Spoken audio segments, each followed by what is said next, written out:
This podcast is intended for mature audiences. Viewer discretion is advised. So we're here at the Northwest Sportshow. This is the Bass Galaxy. And by the time this comes out, the Northwest Sportshow is going to be over. So you guys missed it. Oh, man. I didn't mean that. I meant it's going to be over. But Chad Grigsby, it's good to have you here, dude. You've been with Intune a while. You've been running Vexus boats for a while. And we fish against each other on the Champions Tour. And we've talked before, but I don't think your story's been really told on the record, so to speak. Oh, it's been told. You just haven't listened to it. I guess I didn't listen to that podcast, but I mean, I remember I actually told it last night. I was speaking at a little engagement, and I told a little version of it, but it's quite funny.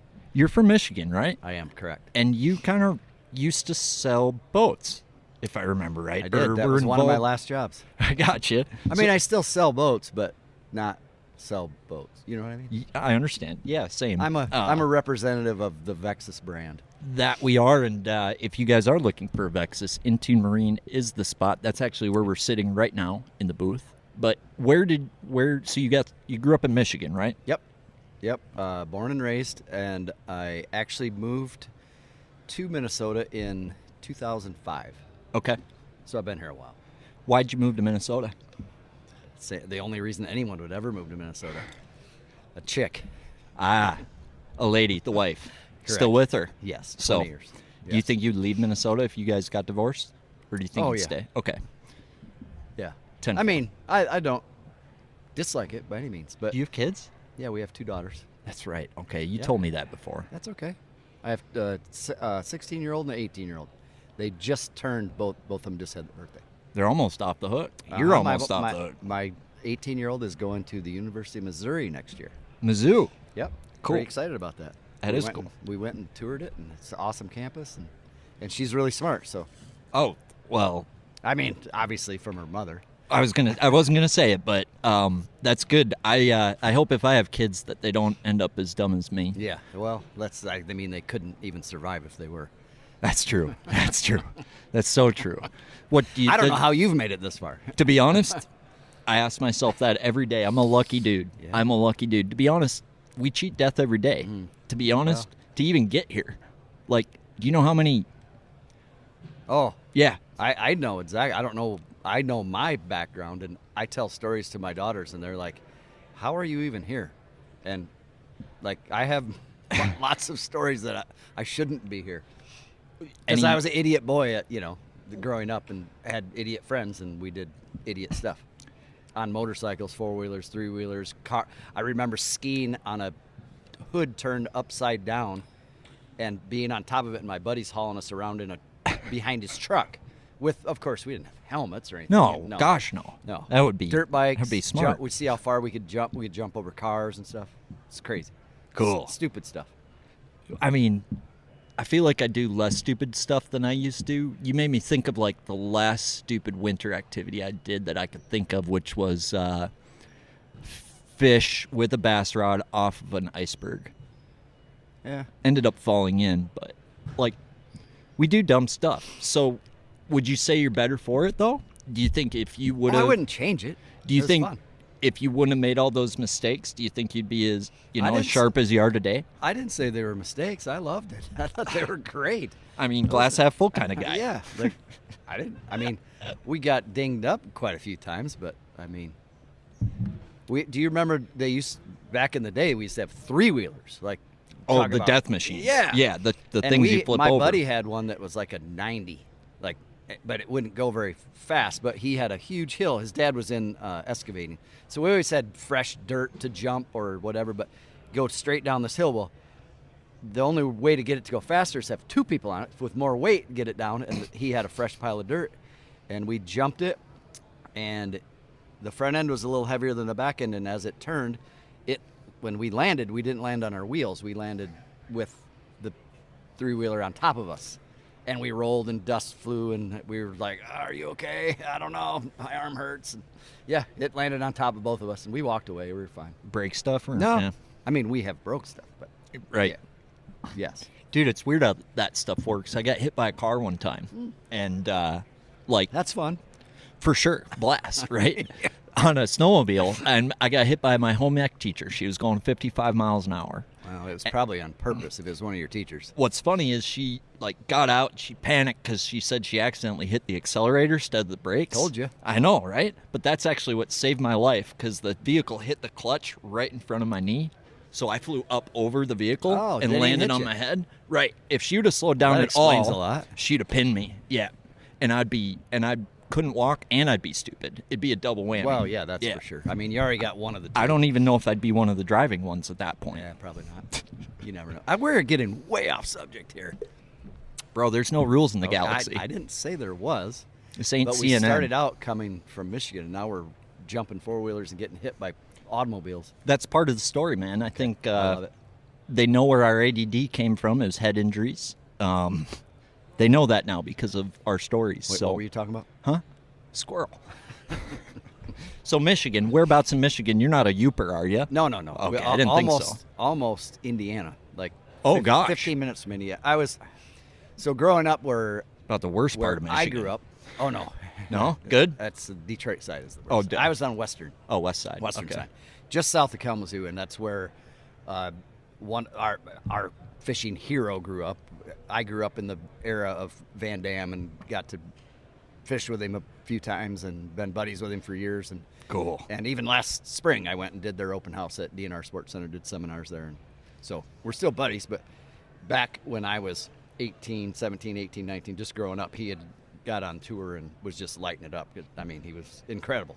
And everyone, well, I shouldn't say everyone, because the younger generation doesn't know how dominant that he really was. Right. He was like every tournament he was involved in, he was going to be one that you had to look out for to win. And Yeah. it was like, he was the man for a long time and did it for a long time. But I was lucky enough to grow up where he grew up, and we have a vast variety of fishing, rivers, salmon, the Great Lakes, and some reservoirs, a lot of grass, a lot of smallmouth, and just very versatile.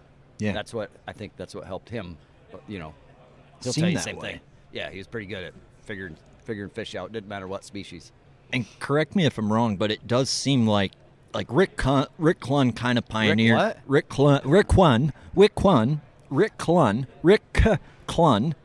kind of pioneered that power style, and it seemed like KVD took it 8 steps further. Oh yeah, I mean he was just fast and why didn't Clunn break through like that? You know what I mean? Because they have a similar they like to do similar things. Well, I'd say that, but Clunn was way more relaxed than Kevin. He's Slower. Oh my gosh. Yeah. You hang around Kevin for a little bit and you understand how you think you have ADD. That dude, you can't sit down for. I mean, it's a little better now that he's in his mid-50s, but not when he was. When I fished with him, the first tournament that I fished as a co-angler, the only one, because I've learned my lesson not to do that again.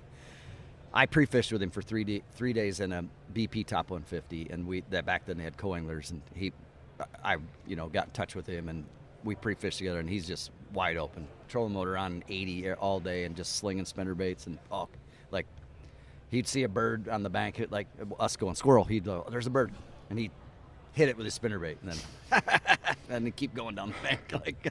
That's pretty cool. Yeah. I mean, I'm sitting in the back. I could try to hit it, but I probably wouldn't hit it. I'd miss. That 18, 19, whatever. Not to mention the speed if he's moving that quick. Oh, he's going fast, but he would hit it. Play and pigeon at that point. He'd laugh, and he's an idiot just like we are. But anyway, it was just like growing up. That's who we idolized, because he was from Michigan, and it's a southern sport, but we all fished our tournaments and stuff like that, and it was cool to fish with him, and he's just wide open. I think that's the difference between him and Clunn. Clunn's kind of more of a, he'd always talked about the Zen and chilling in his boat and meditating, and there's no way Kevin ever did that. No, never. No. So Clunn shrooms, Yes. Kevin Van Dam is crack cocaine. Correct. Okay. Yeah, but If fishermen were a drug. Clunn shrooms is probably correct, but Kevin never did crack. Didn't need to. Right, exactly. he had the genetic crack. Exactly. So, Yes. Like Capra. So let's not get into that. No. So me growing up, I I got a job and it kind of sucked. I was selling stuff and whatever, and I get a call from one of my buddies that I grew up around. He's from Chicago, but he moved to Michigan, and we'd go to parties together. And he was going to a community college, which is right next to where I grew up, and we'd go to this house party, and he'd be there. And he's the loudest dude I know, and kind of crazy. And back then it was like, and that was Mark Zona. So we started hanging out, and we'd start fishing, and I told him I'm going to fish this tournament, and he goes, well, this so-and-so is going to win, and so-and-so is going to get second, and this and that, and go ahead, just knock that over if you want. I was just going to turn it off so the back didn't pick up as much background. Sure. Carry on. Don't let me interrupt you again. So, and I was like, how does this guy, like, why is he fishing if he doesn't think he's going to win? I think I'm going to win, you know, and then I fished that tournament. That was one of my first tournaments that, you know, it was a team. They're all team tournaments. This same is around here, you know, your local club or.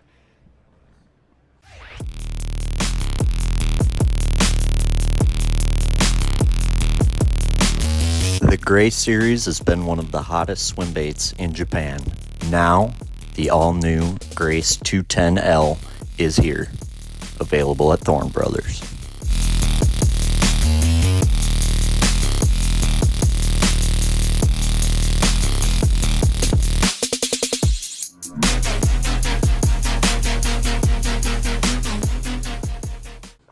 That's a beer talking there. So anyway, he's rambling on. I'm like, you know, who's this clown? You know, I don't know. He's a big dude. I'm not very big, but I'm close to 6 feet. He's like 6'5". Yeah, he's a big dude. So anyway, I started doing this job, selling stuff, and then I get a call from him. We had fished against each other for a few years, and this marina down in Indiana, not very far from our house, and I had a house probably 2 miles from his house, and he would bike over because his wife would say you need to exercise a little bit. He'd bike over and drink like eight of my beers and then bike home. And it's like, I don't know if that's working, dude. But anyway, he called me and said that they're hiring they want another sales guy at this marina, and he's working there. And so I started working there. It was way more fun, and I got a demo boat and got to fish tournaments, and you know the routine. You've worked at a marina, and I'd get the time off for my tournaments and all this other stuff, and then we would ride to work together, and always involved beer every time. Whoops, a daisy. So anyway, did that for a while, and I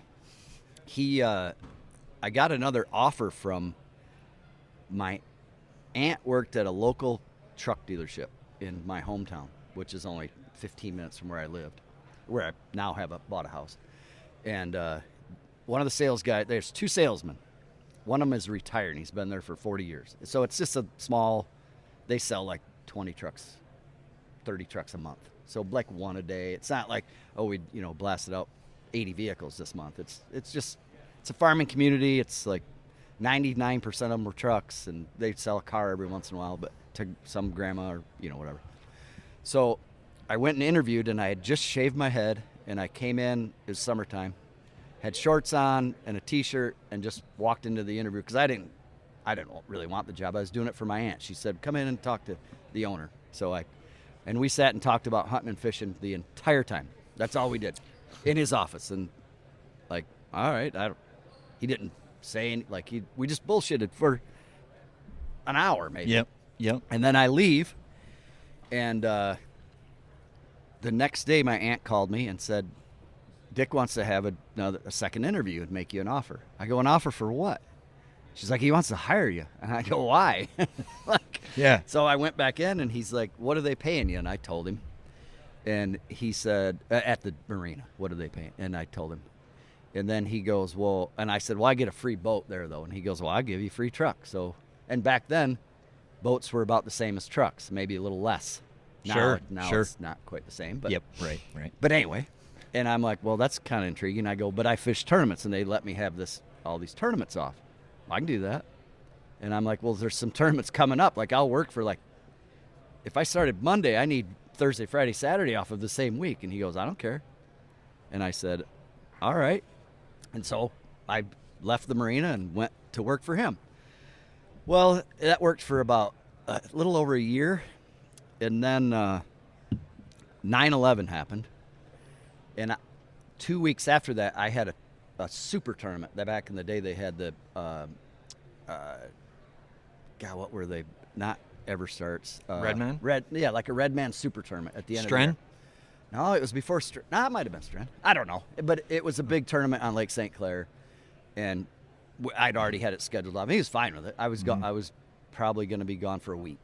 It's only a 2-hour drive. Yeah. So I head over there and fish. Well, they're trying to get the economy going. All this happened to our country, and the first time ever, GM offered 0% financing. Well, That was after 9/11. yep. Huh. And so, guess what happened? Homie sold a bunch They of cars. sold the shit out of these trucks. I mean, I was gone for a week, and I think they sold 38 trucks by the end of the week. And when I came back, I opened I would get there early. I lived just down the road from there, and they lived up in Kalamazoo, so it was a 40-minute drive for them to get there, the owner. And I would always open up, and I'd be there with the shop guys and stuff. And Monday when I come in, he comes in at about 9:30, 10 o'clock, and he goes, "Hey, why don't you come out to my office?" And he's never said that before, and I just, I had a feeling. I didn't know anything about this 0% financing or how busy they were. He didn't like to sell trucks. He liked us to sell trucks, but he didn't want to do it. And he needed someone there that was there to sell trucks. And I went up in his office, and he said, he goes, it's not working for me. We sold all these trucks, and I rode up, 25 of them last week when you were gone. And he goes, I need someone that's here all the time and here on Saturdays. And he goes, I know what you want to do. You want to go fishing all the time. And I know what you're not going to do, and that's work here anymore. And I go, oh, all right. And he goes, you can go. He goes, dude, you're single. You want to do this. I had just sold a house. I'd made a bunch of money on a house, and I moved back in with my parents just to, till I find another house to buy. Yep. And he goes, you're living with your parents. You have no wife. You have no kids. You want to do this. He goes, I'll give you a truck. Keep the truck you're driving. And when you sell it, I'll give you another one. And I go, all right, well, I guess. He goes, what are you going to wait till you have a wife and 2 or 3 kids? And then you're going to tell your wife, oh, honey, I'm going to go fish the tour. How you think that's going to go over? And I go, well, probably not very well, but I didn't think that far ahead. I never even thought I'd ever get married, for one. Sure. So he basically pushed me over the edge. I was on the edge the whole time wanting to do it, but my parents don't have any money, and I didn't come from it costs a lot of money to do this. I got to travel, and I got to pay entry fees, and so I put my name in the hat, the FLW Tour, and back then you could get on a waiting list. And I knew I wasn't going to get in the first one. It's full. It's down in Okeechobee, and it ends up one of my best friends wins it. I didn't even know him at the time, but he wins it, and I'm like, oh, who's this JT Kenny dude? He wins this FLW. It's his first tournament ever, and that's the one I wanted to get in. Well, he got in it, and by the third event, and that's the Walmart Open, the entry fees double and the payouts double. And my other buddy, Chip Harrison, he's a guy from Indiana. He was a well-known fisherman around the region. He won everything, all the big tournaments around where I grew up. He's fishing the FLW Tour, and so I would travel around. I went to 2 events and didn't get in, but just in case. The one, it was at Lake Ouachita, and I was busting their ass. I mean, I wanted to get in this so bad. And Bill Taylor's the tournament director, and he said, you're the next guy out. Come here in the morning. You never know. Some guy, he may, time out. Time out. We got, told you we were at the Northwest Sports Show. You guys can hear what you're missing right now. This guy is long-winded, I can tell you that. No, I don't need a new RV, Bill, but thank you for asking. Don't need it, Bill. If you want something without any resale, get yourself an RV. If you want something that's going to hold its value and last, you get yourself a damn Vexus, okay? Right. That's what I heard. Dang right. So anyway. Oh. Okeechobee. So anyway, yeah. Or Ouachita. I go to Ouachita, and something could happen to someone may get called home. Maybe somebody's wife's going into labor. He goes, if you're not here in the morning, I can't go to the next guy if it happens. So right. I'm down there at the weigh-in, and no one got sick, no one broke their arm, and no one slept in. So that was another good one from that. Man, that was good. So you're just chilling on the dock? hoping somebody. I took my other. There was another guy that we kind of traveled. He was from Michigan, and I said, dude, I'm catching like 16 to 18 pounds a day. He goes, bullshit. And I go, after they take off, let's go. And we went out there and we crushed them. Like, I would pull up and I had a deal figured. It doesn't matter. I'm curious about this deal. I didn't get in. It was on a rattle trap. It was early spring, cold, really cold water, but they were in these little drains, and you'd find a little drain off the main chute, and they were like, you catch 2 or 3 on every one. How are you fishing the rattle trap? Throw it almost to the bank and then reel it about as fast as you can, and they just crush it. Cool. So it was fun. Yeah. But it wasn't fun that I wasn't in the tournament. Right. But anyway, the very next one is the Walmart Open, and it's at Beaver Lake. And my buddy that I traveled with, Chip Harrison, he introduced me to JT. He knew JT, and then JT and I started hanging out, and we're 2 idiots. I don't know if you've ever seen Circuit Breaker, but it's a good one. Yeah, we're not normal, so we've already established that. So we start hanging together, and I'm like, let's find a place at Beaver Lake. So we did, and my buddy goes, well, it's a double entry fee. The guys that are sucking, they're not going to pay that much if they're if they haven't cashed a check in 2-3 tournaments. So they're just not, like, guys fall out because they run out of money. So I got in, and I finished, 27th or something out of 175, however many they had back then. Yeah. Might have been 200. I don't know. Oh, that was a good one, too. Hell yeah. So the next tournament was Old Hickory. And I go there, and I make the top 20. There's top 20 cut. Is this when Old Hickory was slightly less shitty? No, it was pretty shitty. Yeah. It's kind of always been. It's always been. Yeah, but there's still fish that live there. Yep. So I've got a few old pictures of Van Dam and I made the top 20, and that's back when they dressed you up in their, you had to use their boats and put, I think I had, God, I don't know. The funny shirts. Energizer maybe or some, whatever. Yep. They would dress you in all this, their sponsors, which paid really good. Yeah, it's fine. Those payouts, I wish care. that was back, but it's not. So anyway, I RIP got a picture. Irwin. Yeah, exactly. I got a picture of Van Dam and I. We were parked next to each other because we were buddies. So before takeoff, someone took a picture, and I still have it to this day. But it's just him and I standing there getting ready to take off. And then it was getting ready to rain. And I'd been catching them up the river, flipping laydowns and just flipping anything that got in front of me, flipping a jig. And I was catching, 12 to 15 pounds, really good.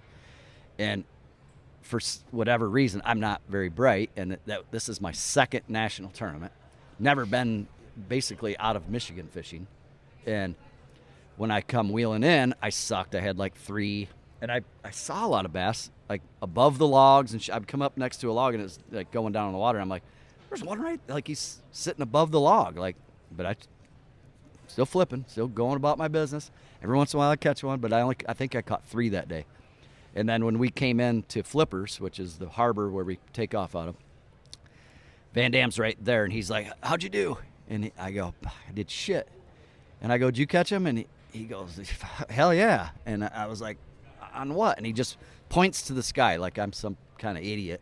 He goes, a buzzbait. What? Like, it's been overcast and raining all day. And I'm like, yeah, that would have made a lot of sense. Why didn't I do that? Because I'm an idiot. It's hard, dude, when you're like, you take 3 steps back, right? It's like, duh. But when you're in the heat of the moment, yes. This is hard my thing. pattern. Mm-hmm. And I wasn't. I mean, I was such a greenhorn. So, but I made the top 20. I think I finished 17th or something. We'd weighed in at the Walmart parking lot. Pretty freaking cool. I was like, holy shit, I had a girlfriend at the time. She drove down. Actually, I think she may have flown down. I don't know. That was way long ago, but that relationship didn't last very long. But anyway, she was there. She thought this was the coolest thing ever. Like, I'm living my dream, and like there's 500 people at this weigh-in inside a tent in the Walmart, and like, anyway. So didn't make the cut there. The next tournament is Lake Champlain. Go up there. JT and we're even practicing together. Back then, you could practice for a week if you want. You could practice forever. Like, There's no cutoff. And we're up there, and we kind of got them figured out. Well, I lead the tournament the first day. I lead the tournament the second day. This is an open also. This is a $200,000 tournament. Damn. And I'm leading the first 2 days. Well, back then, they cut to 20, but then they zero everything. So I caught 20 pounds the first day, and then I caught 15 the second day and quit. Like, and I had co-angler, and I would, like, after I boated my 5th one, I'm like, I'm good. And he's like, oh, man, I'm not getting any bites. And I'm still in the same area, and I was eating lunch. I was peeling line off. It's like 11 o'clock, But I know I'm in, so it doesn't matter if you're first or 20th. You're still in. Everyone's at 0. Everyone's at 0, And yeah. he would go, man, I don't, like, you caught those, but I don't, like, and I'm fishing pads, and they're spawning on the pad stems, Yep. So, or the, Roots. Yep. So I went to the next thing of pads, and I'm like, it's like, and I flip up there, and my jig's swimming off. I shake him off, and I go, like, just like that one right there, and I flip over to this one, my jig's swimming off. I'm like, oh, this is going to be fun tomorrow. Well, we had a south wind at about 30 miles an hour, and that place just got trashed. It just trashed. And it's just like, really? And I go in there, and I fish, and it's all muddy, and I'm about to leave, and I catch a 4-pounder. I'm like, just got to get it on their head, and then you fish a little longer, and next thing you know, it's an hour and a half, and you're like, I got to go, and then I catch another one. That's the worst. Yes, it is. I'd rather not catch any and just leave. Yeah. And so I wasted all that. And Decoy that, I fish. think that was the only 2 that I weighed in. Because I'm so bullheaded, I'm not smart enough to go. And that was really those fish ruin a good a good anything. Yeah, like those fish are the worst. So you rode 4-pounders can F right off. Yeah, they were still there. They just couldn't see my bait. I mean, Right, and right. Champlain, they don't like muddy water. They don't eat. And somehow I landed on 2 of their heads and triggered them. But anyway, I finished 20th, and it was an open. But those 3 tournaments, I made more money than I would have working all year for him at the dealership. So I'm like, well, maybe I can do this. I mean, I don't know. So, and for those of you listening, we're talking about like the glory days of bass fishing payouts. Oh, like, too. You cannot get better. No, than that. Like you said, you finish like you did, and you made more doing that than like working that at a doesn't dealership. exist Right. anymore. Well, that's or like if you unless you're looked Easton Fowler. if you looked at NFL payouts or what the contracts were in 2002, and look at what they are now, it would knock you over. Yep. If you look at the payouts, what they were in 2002 for fishing, and look at what they are now, you're like, how do you guys make a living doing this? What the It's hell like, happened? Why were they paying $500,000 to the Forest Wood Cup winner, and now they're paying $300,000? Why did they for 2 years they paid $1 million, and now they pay $300,000? If you want How's to it going the wrong way? understand how dumb a bass fisherman is, you should look at that economically from a mass scale, and you'll realize how dumb we are. Yeah. Or addicted we are, whatever you want to. And that's what I think the tournament organizers realize. Like, hey, these guys are going to sign up anyway. No matter what. I Whether don't care how payouts much are you pay good 'em. or shit. So he pushed me off the edge, and I signed up for these events. And then a couple years later, I think with those 3 tournaments, I requalified, and I got in. Like, my worst finish was 27th, and I had a 20th and a 17th. So it was pretty good, and a lot of the guys dropped out. And I think you get recognized when you're leading a tournament. For and sure. I came out of nowhere. They're like, who is this guy? And then they look at the last 2 that I fished, and it's like, holy shit, this guy, like, maybe you can catch him. So how many people asked if you were Shaw's son? I get it still to this day. I know, but like back then, like, right, you're in the top 20, right? That would be. I would bet get it. that's the first thing they thought. It's like, Shaw's got a son. Yes, exactly, and they still think it didn't help. Later on in my career, I got some FLW sponsors, and they were team deals, they called them. One of them was BF Goodrich, and me and Scott Martin were on a team. I started before he did, and then he went co-angler side and then went to the boater side. Obviously, his dad is Roland Martin, and everyone knows that, and this was his son coming up. And so we were both sponsored by BF Goodrich. That's funny. Yeah. And we would sit, and we'd have there would be thousands of people come through, and we were giving away posters, and we'd sign all of our pictures were on this posters, me and David Walker and Scott Martin, and at one point Kevin Long, a buddy of mine from Michigan. But I think it was the 3 of us at the time, and Scott was first. He would sign, and then they would just pass it down, and then Walker would sign it, and then I'd sign it. And every time, hey, how's your dad doing? Oh, my dad's good, but why don't you go down and talk to Shaw's son? He's down at the end. He like, I would have to tell everyone that he's not my son or not my dad, and he would just encourage him to go ask me questions. But I still, to this day, I'll be at a show or whatever, and I'll have some old redneck will come up, and he won't even ask. He'll just go, I fished with your daddy back in '89. He took me up the river. We went through a couple locks. Man, he's a hoop, man. It was fun. And I just let him carry on. And then there's other times where I almost feel bad, and I'm like, whoa, I'm going to stop you before you actually, like, look on the internet or look somewhere. Then I don't feel so bad if I don't look like an idiot. Or Hello, this is Vocelka Fishing Redacted. This is not a commercial. If you skip this right now, you're missing out on some classified bass and bam bam brought to you by Vocelka Fishing. This is Vocelka Fishing Redacted, and today we're going to talk about 4D fuzzy dice chess. Trick number one, a lot of people with the fuzzy dice are rigging it on a drop shot. One of my favorite ways to rig it, and I think a lot of the ways the pros are rigging it, is with a nail weight. So the standard way I've been rigging it is just with a nail weight kind of through the center like that, and then putting the hook kind of like that. Anywhere from a 1/64th to a 1/32nd nail weight seems to be the right deal for this. These baits are hard to throw, so adding a little bit of weight, can sometimes help, but a sneaky little trick for adding that nail weight, and we saw this a little bit last year, depending how you want that dice to act, right? If you want more stable and less movement or rotation out of the dice, you're going to rig it kind of more center line. But if you want some movement or some rotation or a little bit more erratic action when you're shaking that dice, I like to put that nail weight, I don't know if you can see that, right on the corner there.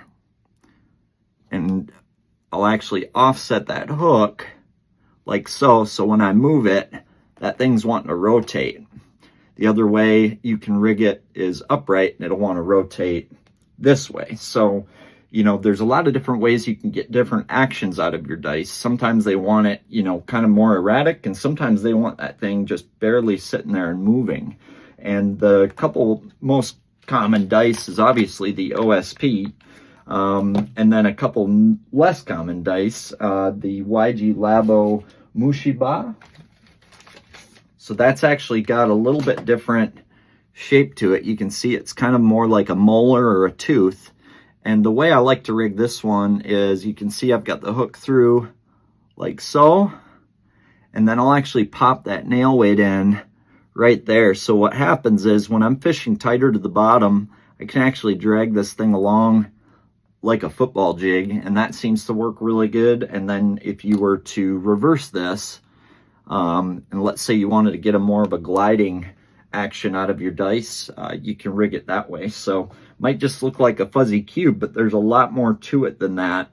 And the originator of the fuzzy dice in the dice shape is actually Mr. Fieldside in Japan. There's a few places that have this. Thorne Brothers would be one of them, and this would be a hand-poured, much softer dice. So on those days where they're kind of mouthing it and spitting it quick, if you switch over to that field side, guys like Kyoya Fujita and whatnot in Japan, they swear by the field side, which is going to be a lot softer and a lot easier for them to hold in their mouth. The field side also comes in different sizes, all the way up to 24 millimeters. So if you're wanting some, bigger dice, that's definitely the way to go. But with this craze hitting strong, it's really hard to find a rod that can throw these baits effectively. And Mr. Vocelka recently came out with that hair jig rod, which has been dynamite for throwing those hair jigs far. But when those fish are fussy, there's really no better rod for this dice technique than that hair jig rod. You're able to now get a bait that we previously could hardly throw 50 foot out in that 80 to 100 foot realm, which is going to get you significantly more bites on a lot of those days where guys are cussing out their setups or the fact that they couldn't get to those fish and they were super spooky. So if you don't have a hair jig rod yet, hopefully I gave you a few reasons. And then the other rod that works well for this is when we're sight fishing, making shorter casts, or else trying to really dial in on scope anywhere from that 40 to 60 foot range. The tequila shot from Vocelka Fishing has proven to be not only a great minnow shaking rod, but any light bait that you need to throw and manipulate effectively and feel those bites from that 40 to 60 foot range, the tequila shot is your choice. So with the way things have gone, you're going to want a distance rod for these lighter techniques, and then you're also going to want that dialed rod for them shorter, more accurate casts. And no worries there, Vocelka Fishing has you covered. Check out VocelkaFishing.com, pick up some fuzzy stuff, and throw them where you need to and catch some more bass this season. Or look like a jackass that I'd never told you and let you finish this whole story that you had about my dad. I said, well, my dad's named Dio, and he don't fish. And they're like, well, I thought your dad was Shaw. I'd be like, no, didn't happen. No mustache. I don't even have the There's mustache. a reason I don't even know if I Chad can- Grigsby doesn't have a I don't mustache, even know if I okay? can grow it. I think you I- could. yeah. I wouldn't, though, because Yeah. you're just going to get more of that then. Yeah, we just confuse them a little more. Yeah. Well, if you wanted to confuse people, you'd get the biggest, nicest crumb duster you could Or get. they could just talk to me for a little bit, and I'll confuse the shit out of them. I like that. Yeah. Yeah, I'll just do that. I would mess with people if I was you. So that, in a nutshell, is what it's like to be a manager at the Waffle House. So you're getting paid buku bucks. Oh, yeah. Fishing. Just rolling in it. Yeah. Well, I'm not making no a one living. knows what that's like. Well, Not many. Some people do. But, like, so you're rolling in it. Then Wow. what? Well, we get to start the next year, and like my sophomore year was not very good, and then kept bouncing around, and then we go to JT and I we buy a camper together. So I think the deal was he bought it, and I have to haul it and pay for the gas, because when you haul a fifth wheel, so it was my truck, my fifth wheel, and then the boat behind the fifth wheel. And the guy that we got it from is a buddy of ours from Florida, and he had his boys weld the hitch on the back where I could haul a boat behind it. So we would do that, and we were at Beaver Lake, and if you don't make the cut and you're on a team, you have to do, it's called hospitality fishing. So your sponsor, or the FLW sponsors, they'd have people that come to the event to see it, and the Beaver Lake one is the biggest one, because all of these guys are through the Walmart somehow. I was with Prilosec. That has nothing to do with fishing, but What is Prilosec? OTC, right? Yes, Yeah. yes. So I It's had for the your purple. prostate. Nope, it's for heartburn, but Oh. close enough. It's connected to your prostate. Yeah, everything's connected to it. So, Trick question. So- You passed. I have to go, and I was pretty good at this. So you kind of obligated, if you're a team guy and you don't make the top 20, to come down there, and you got to, even if it's not, I was with BF Goodrich at the time. There was no one from BF Goodrich there, but I still had to show up. They pay you $150, and you got to take these clowns out fishing. Most of them, they're grown men, and they're CEOs, and they're, whatever, vice president of marketing, or, I haven't fished since I was 12. And it's like, great. Just got my ass kicked in this tournament. Now I got to go take this ass clown out that's hasn't cast in 30 years. Yep. But you have to do it. But I was really good at making an appearance right away and then hiding. Like, I'd go back in the parking lot, and I'd see these guys there launching. They're all like, oh, we got to take these guys. We got to take them all. Aaron Hall was the director of all this stuff, and he had his sheet. So he checked off when you went first thing in the morning before they do blast off for the guys that are in the top 20. So he'd know who's here. Everyone's supposed to be there, but that doesn't mean that you show up. A lot of guys would get drunk the night before, and then, you got to be there at 6 o'clock in the morning. I'm not waking up. But I went down there, and he checked me out, checked me in, and then I just kind of wait till all these boats keep getting these people in the boats, and then they're not launching boats anymore. So then I'd reappear. He would always have 4 or 5 extras, just in case someone just shows up, and he has people to put in. The worst thing you can do is have one of the sponsors of the tournament show up at takeoff, and then you not have someone to fish with, and that's what they want to do. So I was one of the extras. I didn't realize I was one of the extras, but normally I would hide until that moment came, and I'm like, I don't see anybody in the parking lot except for Aaron. And so I'd walk up, and I go, hey, where's my guys? Oh, we got it covered. You want to go to breakfast? So I'd get my $150, and then we get to go to the log cabin on top of the hill at Beaver Lake. Well, just so happened that one of the chicks there that worked for FLW was at breakfast with Aaron, and she helped him get all the stuff around. And after breakfast, we talked and whatever. And it was me and a couple other buddies, and we were hungover. And I asked Aaron for her number, and he's like, well, I don't give her number out, but I'll ask her. And he goes, I would give it to you, because I've stayed at his house. I'm a pretty good dude. Like, Was Aaron related to this gal? He lived in Arkansas, born and raised, and when I'd come through, he lived right by the Ranger plant. So when I was with Ranger, I would stay at his place, and we'd go out and shoot possums and shoot squirrels and armadillos, and we'd take the side by side. Oh, there's one. He'd be the spot man. I got to shoot, He just loved killing shit. Like my kind of guy. Yeah. He was in his 60s or whatever, and here I am 28 years old or whatever. And out here running around he's got cattle and shit. So he's got farmland everywhere. It's right next to Keith Daffron's. It's right next to Forest Woods got. He goes, we can go over here. It's forest property. Well, forest property goes on forever. Yeah. So anyway, I asked for her number, and then we started talking. And next thing you know, I'm coming to Minnesota to visit her. And then next thing you know, we're hanging out at tournaments and kind of, she works for the tournament organization, and I fish for them. And we didn't want to get anyone in trouble. I didn't want to so we kind of sneak around and go to dinner and whatever. Well, then we basically told everyone we're dating. Now,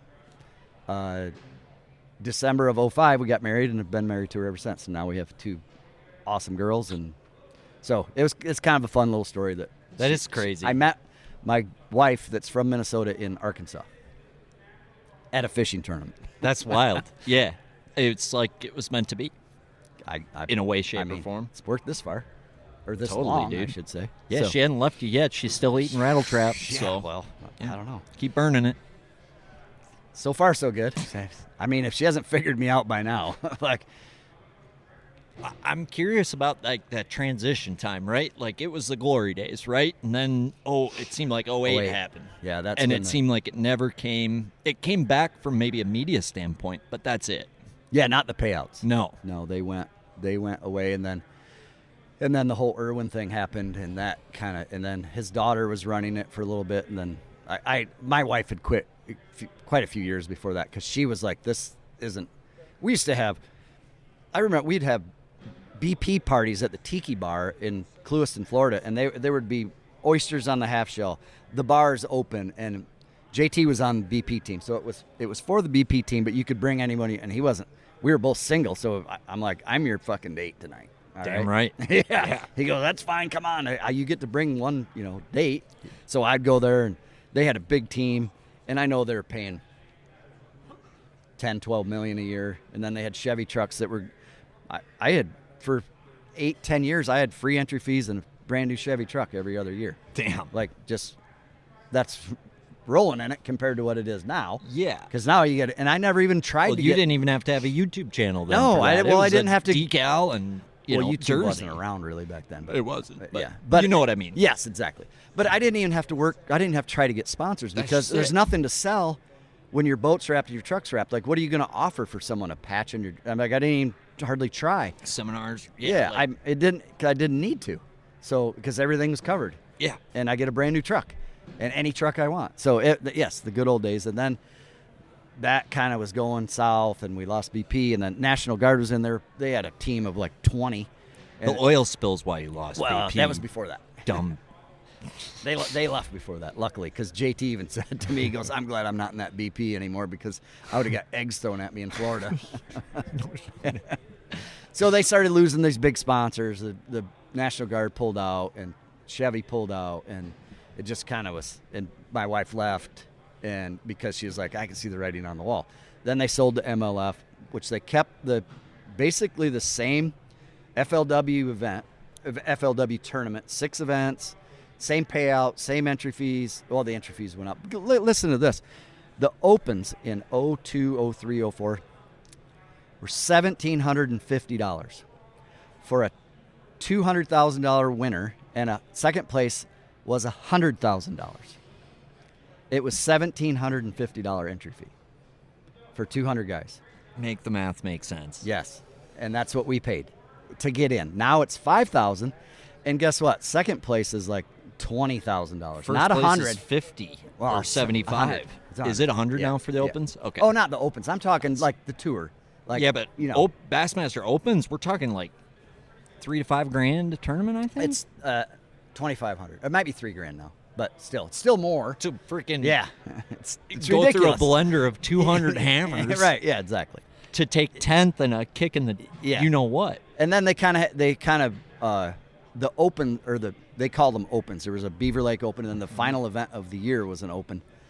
And I remember that in 2005, I made the Forest Wood Cup, and we go down to Hot Springs, Arkansas, and I'm doing good. I make the top. JT and I both make the top 12, So it's good times.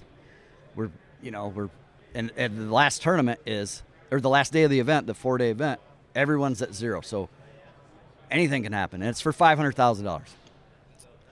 Well, Bob, our other buddy, Bobby Lane, he's following me around, and he's following JT. He'll find us somehow. I don't know how he finds it, but I mean, the lake's not that big. But we had the camera guy with us, and he keeps yelling at me, "You got to catch him, dude. George Cochran's got 9 pounds." Big stringer on that lake. I mean, big stringer. I was catching 6 to 7 pounds, and I made it all the way to the top 12. Wow. So they're little tiny, whatever, spotted bass. Every once in a while you catch, every once in a while I catch a largemouth. Some of the largemouth weren't even that big. But anyway, he keeps yelling at me. And at the end of the event, they load you up, and we go into the convention center to weigh in. They have a concert. There's 30,000 people there, and you come out and they weigh you one at a time. But my idiot friend JT, I've heard this all day from Bob. You got to catch 10 pounds. You got to beat him. You're like, I don't know where he's getting this information from. I have no idea. He's an idiot. He's like us. He's probably drunk. I don't know. Well, isn't he supposed to be fishing? No, he didn't make the top 12. Oh, he's just driving around. Larry Nixon bumped him out. So got it. That makes sense. So he's out. So we're in, and he's following us, and he's cheering us on. And, whatever. At the end, when you pull your boat out, they check your fish. If they die from the ramp to the weigh-in, whatever, you don't get penalized. Yep. Because we got to transport these fish. It's not like you're right there to weigh them in. Yep. So they don't penalize the fishermen after driving 10, 15 miles to the auditorium. Yeah. Yep. So they're checking the fish. Well, guess what? The guy has a sheet because they kind of want to know where to place people, where to start weighing them in, because everyone's at zero. So, Yeah. And the guy, he has to lean inside the live well to check your fish. Well, I'm the last boat out. However it worked out, the guy, we have a driver, and he's last in line. It doesn't matter. Mm-hmm. So, and then we all take off with a police escort.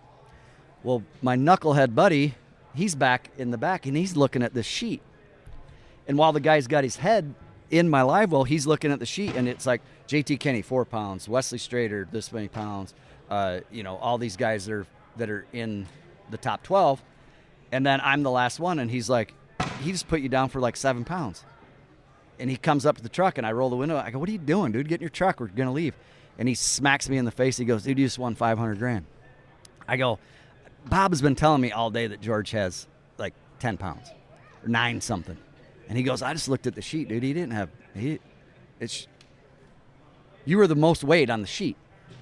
Well, and I'm calling my girlfriend at the time. We're getting married this fall, or during the off season. Yeah. We'd already bought a house together, and I'm like, I call her, and she's like, "Well, how'd it go?" And I go, "I don't know. JT just told me I won $500,000. Sell that shit. We're getting a bigger one. Yeah. Well, I know we just moved in, babe, but screw that. No.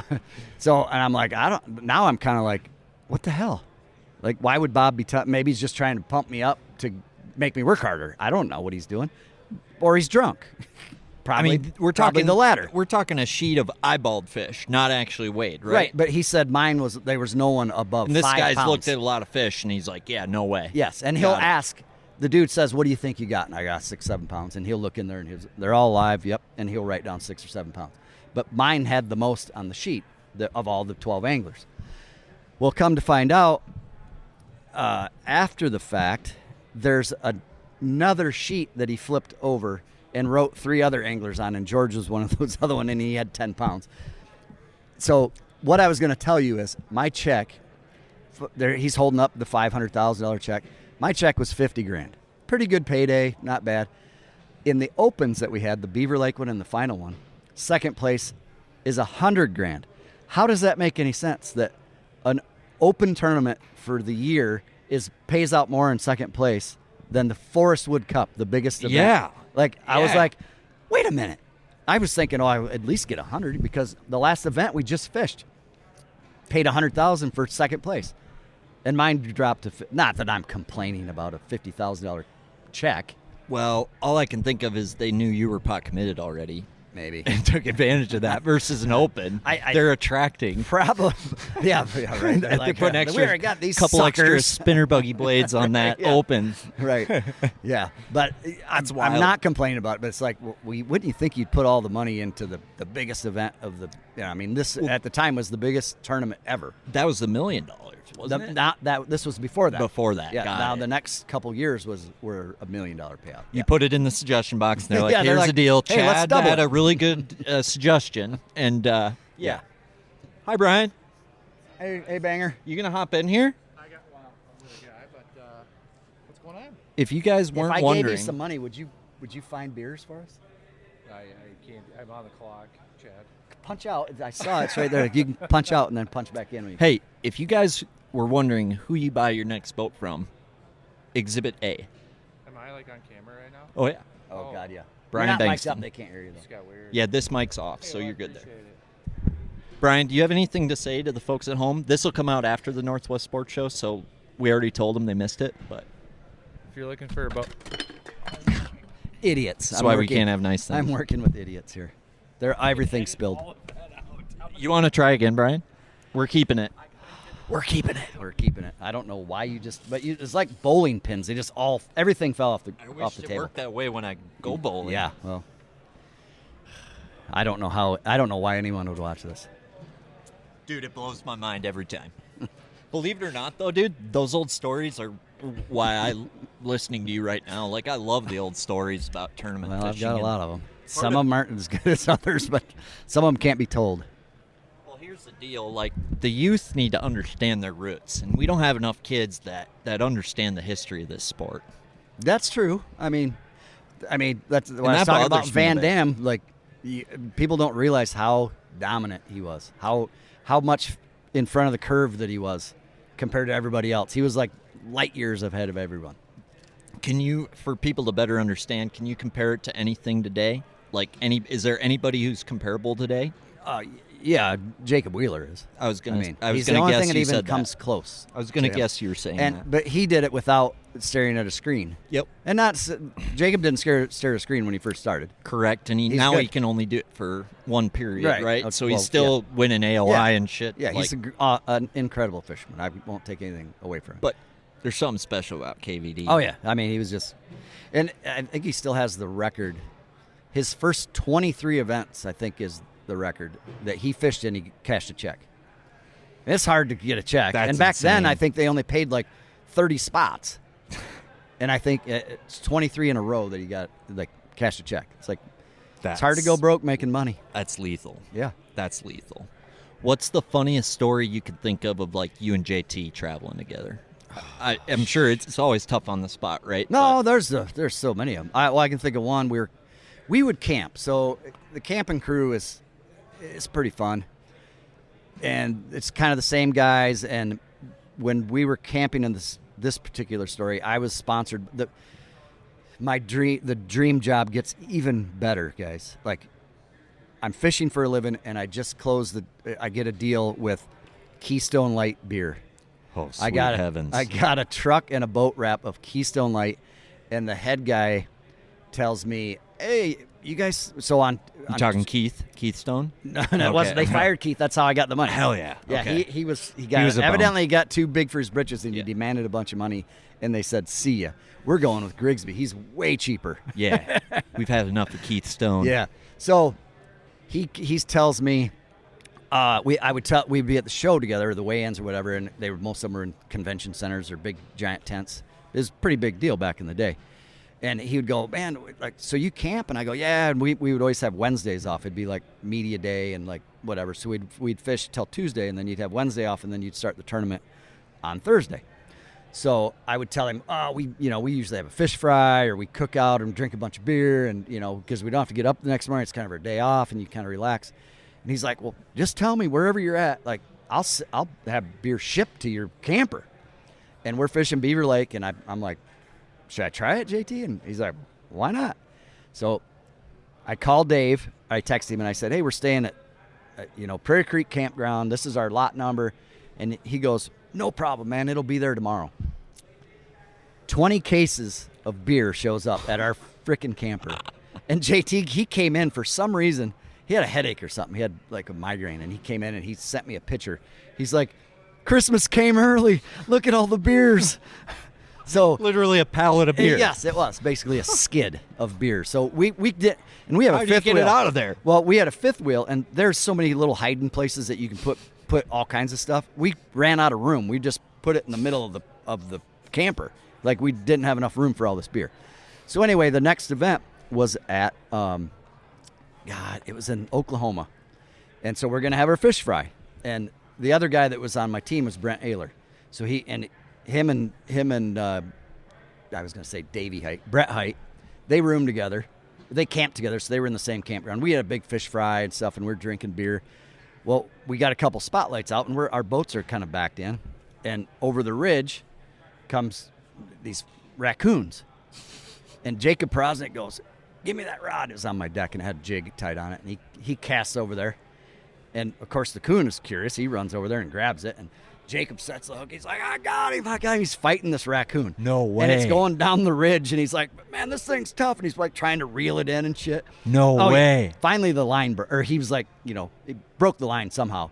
So then we're like, let's cast at these raccoons. So Dude, we did yeah, that. let's see if that's a pattern. Brent is like, guys, that's not nice, whatever. So he made us bend the hooks over, which was even more fun because they can see how long they'll hold on to it. And you're like pulling them. Did he figure out if they'd eat a drop shot? He did not, because we didn't let him cast. We were just casting these jigs at these raccoons. We did it for it was a jig pattern.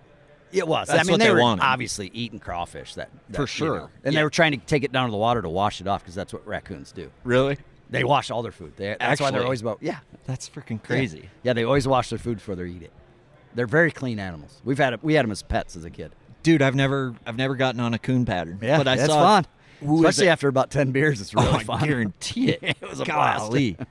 I wish you'd have videotaped that. That had to be just I think legendary. this was before like social media or anything. It was a little bit before that, and we may have had cameras on your phone, but they were always put away because this type of behavior was not to be tolerated. Well, you gotta be it was careful around our group, but Right. we didn't want anyone else knowing what we were doing. No, I get it. It was a small group, and wonder if Prosnick he could get in had, trouble I don't know how much whiskey he had, but it was quite comical. Probably a handle. I bet that guy can put it down. He's when he came. Actually, I remember that night. He goes, "I don't drink anymore," and I'm like, "Oh, it's fine. You can still hang out." He goes, "Well, I don't drink any less either." I go, "Well, that's a lot."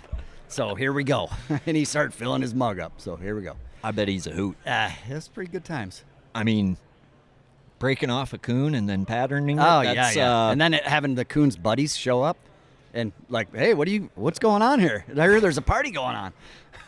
So that coon He had buddies. They can't. Okay. Oh, he wasn't like he was pissed off? at first. Okay. But then once we bent the hook over, then they would grab it. But if it would land in the lawn, and it's midnight. Oh yeah. But we had big floodlights out on our camper, so we Yeah. could see bullshit and whatever. You didn't want to spill your beer. You wanted to make sure you could see it. Yep.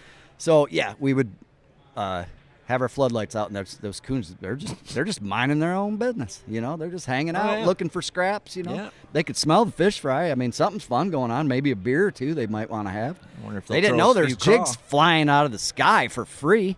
No shit. Yeah, but they put up Usually quite they a gotta little tussle they put up. Oh, I bet. Yeah. You mentioned you had them as pets. We did. I yeah. got questions about that. How the heck do you? Because, it makes sense that when they're a baby, Yes, and they're and then vulnerable. Yep, and then then they get to that point but where you don't they want tell them. You don't tell them that they're a wild animal. You feed them with their eyes closed. My aunt and uncle had a farm, and they would one would get hit in the road or something, and they'd have little ones, and their Yep. eyes were shut. And Yep. we'd nurse them back to health, and next thing you know, they're crawling on your shoulder, and they grow up, and they don't know any different. They know they get cat food every day and water and whatever. You don't got to worry about them biting you or No. nothing. I got bit by one once. He had a little mean. I think they shot him after they bit me. Yeah. I mean, what else would you do? I mean, I wonder how they taste. Probably like chicken. I would assume. Yeah, darker. We've probably had them before and just weren't told. I don't think I have, but maybe. I'm not from Louisiana. They say mathematically there's not enough meat processed to, equate to all the stuff we eat. Oh, well, maybe they throw some in there. I don't know. I don't know. Anyway, we were catching coons. It was fun. That's wild. It was fun. I want to do that. Yeah. I kind of want to see if I can tame a coon and make it a pet. I know Mullins has one. Oh, yeah. Did you see that? Dave Mullins has a raccoon. I did not see that. Follow him on Instagram. Yeah. He'll do videos of I believe it. He's from Tennessee. coon in his basketball. Yeah. Crazy.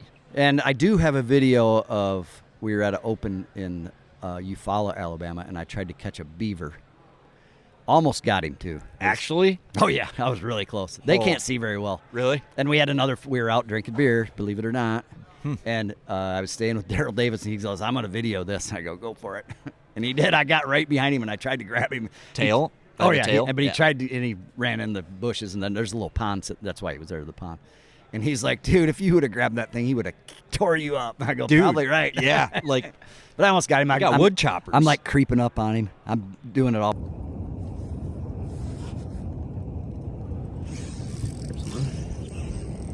Got one on. Beautiful fall day. Catching some smallmouth on the river. On the Witch Rezo. One of my favorite minnows for smallmouth this time of the year. And all the time of the year. Absolutely crushing them on it. Caught a ton of fish on this bait this fall. It's been one of my new favorite minnows from Japan, really. And I mean, just catches them.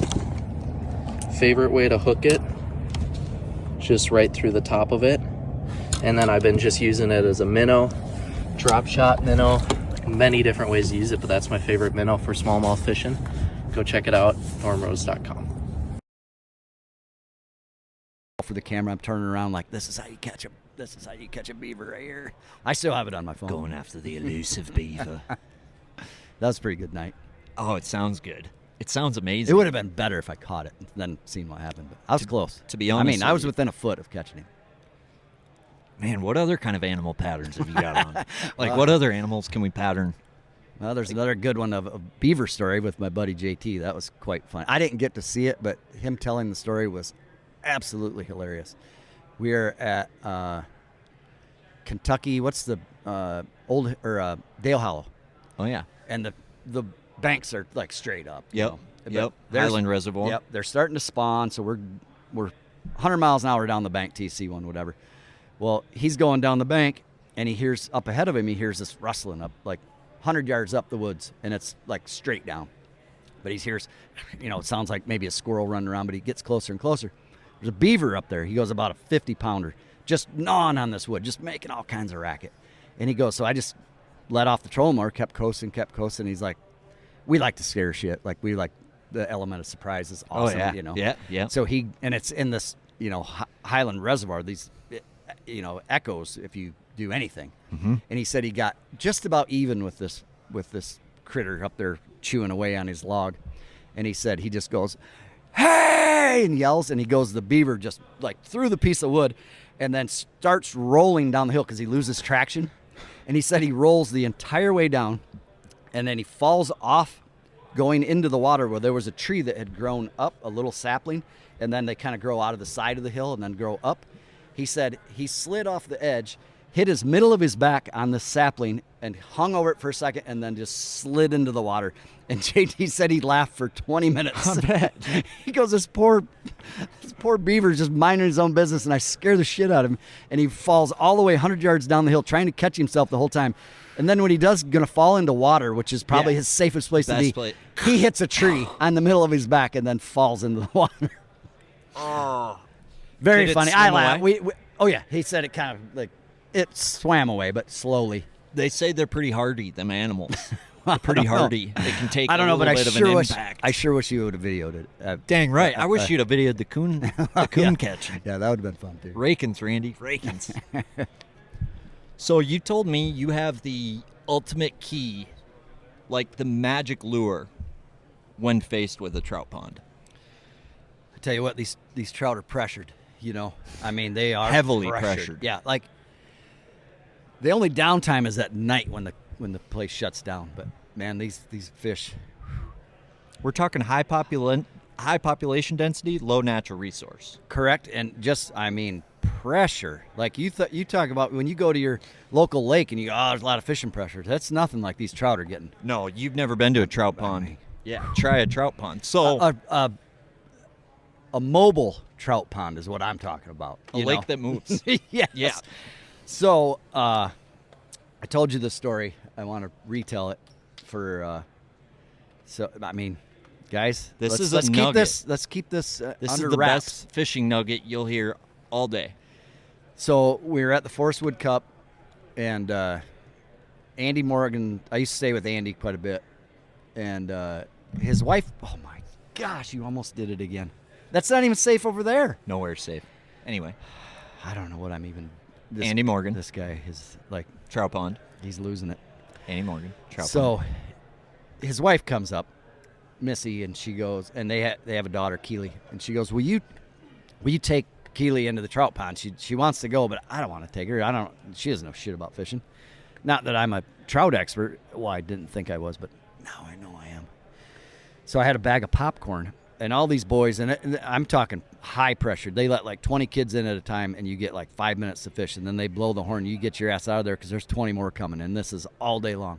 And these trout, they're like, I've seen that power bait 18 times today. Dry fly, black. Nah, I've seen it. Number 2. Seen it. Yep. Seen it. So I get this bag of popcorn, and I'm like, well, if I put this on that little hook, it should float, and trout love to feed on stuff that floats by them, not floats under them. Or like, these kids are trying to put it right in front of their nose to get them to bite it, and they're like, I've seen that. Saw it twice, in the last hour. Come on, you got to get creative here. So Keely gets her rod out, and this popcorn starts just barely floating down, and one comes up and gets it, and it's like, oh yeah, and that, like every time. It seems like 1 or 2 get caught every 5 minutes. Like one boy either snags one or something. And there's like not very many girls that are doing it, but she catches one.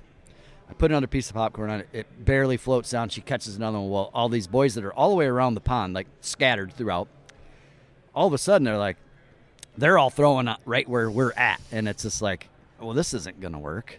So all these boys, they think we got a hot hole. That's what it is. They're like, hey, this is where they're biting over here. Boys are idiots. Men are idiots. They're all like, same thing with we do. Oh, I can see that guy's over there catching them. Let's ease over there and see if they're biting. That's just, if you have a boat or if you're in a trout pond. Oh, yeah. Same thing. Oh, yeah. So they all start casting, like dropping their line right where she's at. So I said, all right, Keely, let's go around. We went around where there's no boys. And these trout are doing circles anyway. And so I put another piece of popcorn on. She catches another one. They're like, well, it's hot over there now. So then all the boys come over to her. I think she caught 4 or 5 in the 5 minutes. And I don't know if another boy caught any because they were spending so much time trying to go over where we're fishing, which is a circle. And she nailed it. She made them look like idiots, which I loved. So Popcorn is the key if you're at a high-pressured trout pond, portable trout pond. Well, there's a lot to unpack there, right? Because, when we're not dealing with pressure bass fishing, right? What's most important is where you fish, Correct. Right? When you're dealing with heavily pressured, it doesn't matter as much where you fish as much as how you fish, right? And what you're throwing, and what you're doing, and Yeah. how you're doing it, and Yeah. those little details matter. And to me, that's a prime example. Oh man, I tell you what, of just hey, that. those fish were hungry. They just weren't hungry for that shit that they were giving them all day, every day. That's like throwing, American lures for an hour, and all of a sudden you throw them something from Japan, and they're like, "What is that?" And oh my god, it tastes good too. Was that a crunch? Was that a crunch? Oh, I got something in my teeth. I'm gonna need to pick that out now. But that's crazy, dude. So popcorn, you want to dominate the trout circuit, pond circuit.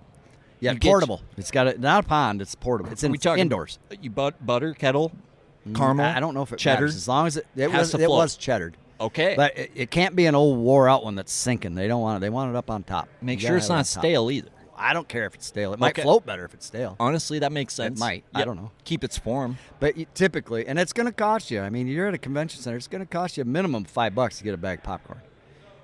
Unless you're a dumpster diver, you can probably find some on the exits where, Mom, throw that popcorn out. We're going to get in the car, and you might be able to find some that way. But that's kind of gross. But if you're willing to dumpster dive, you can get some trout without having to pay the fees of being in an auditorium like this, where a bag of popcorn that costs 13 cents is $7.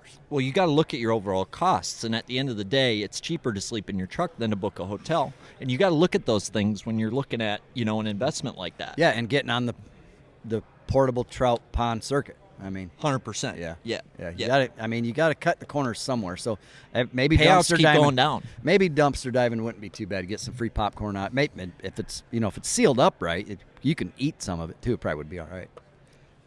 Entry fees keep going up. Payouts keep going down. It's awesome. But the good news is popcorn ain't going anywhere. Nope.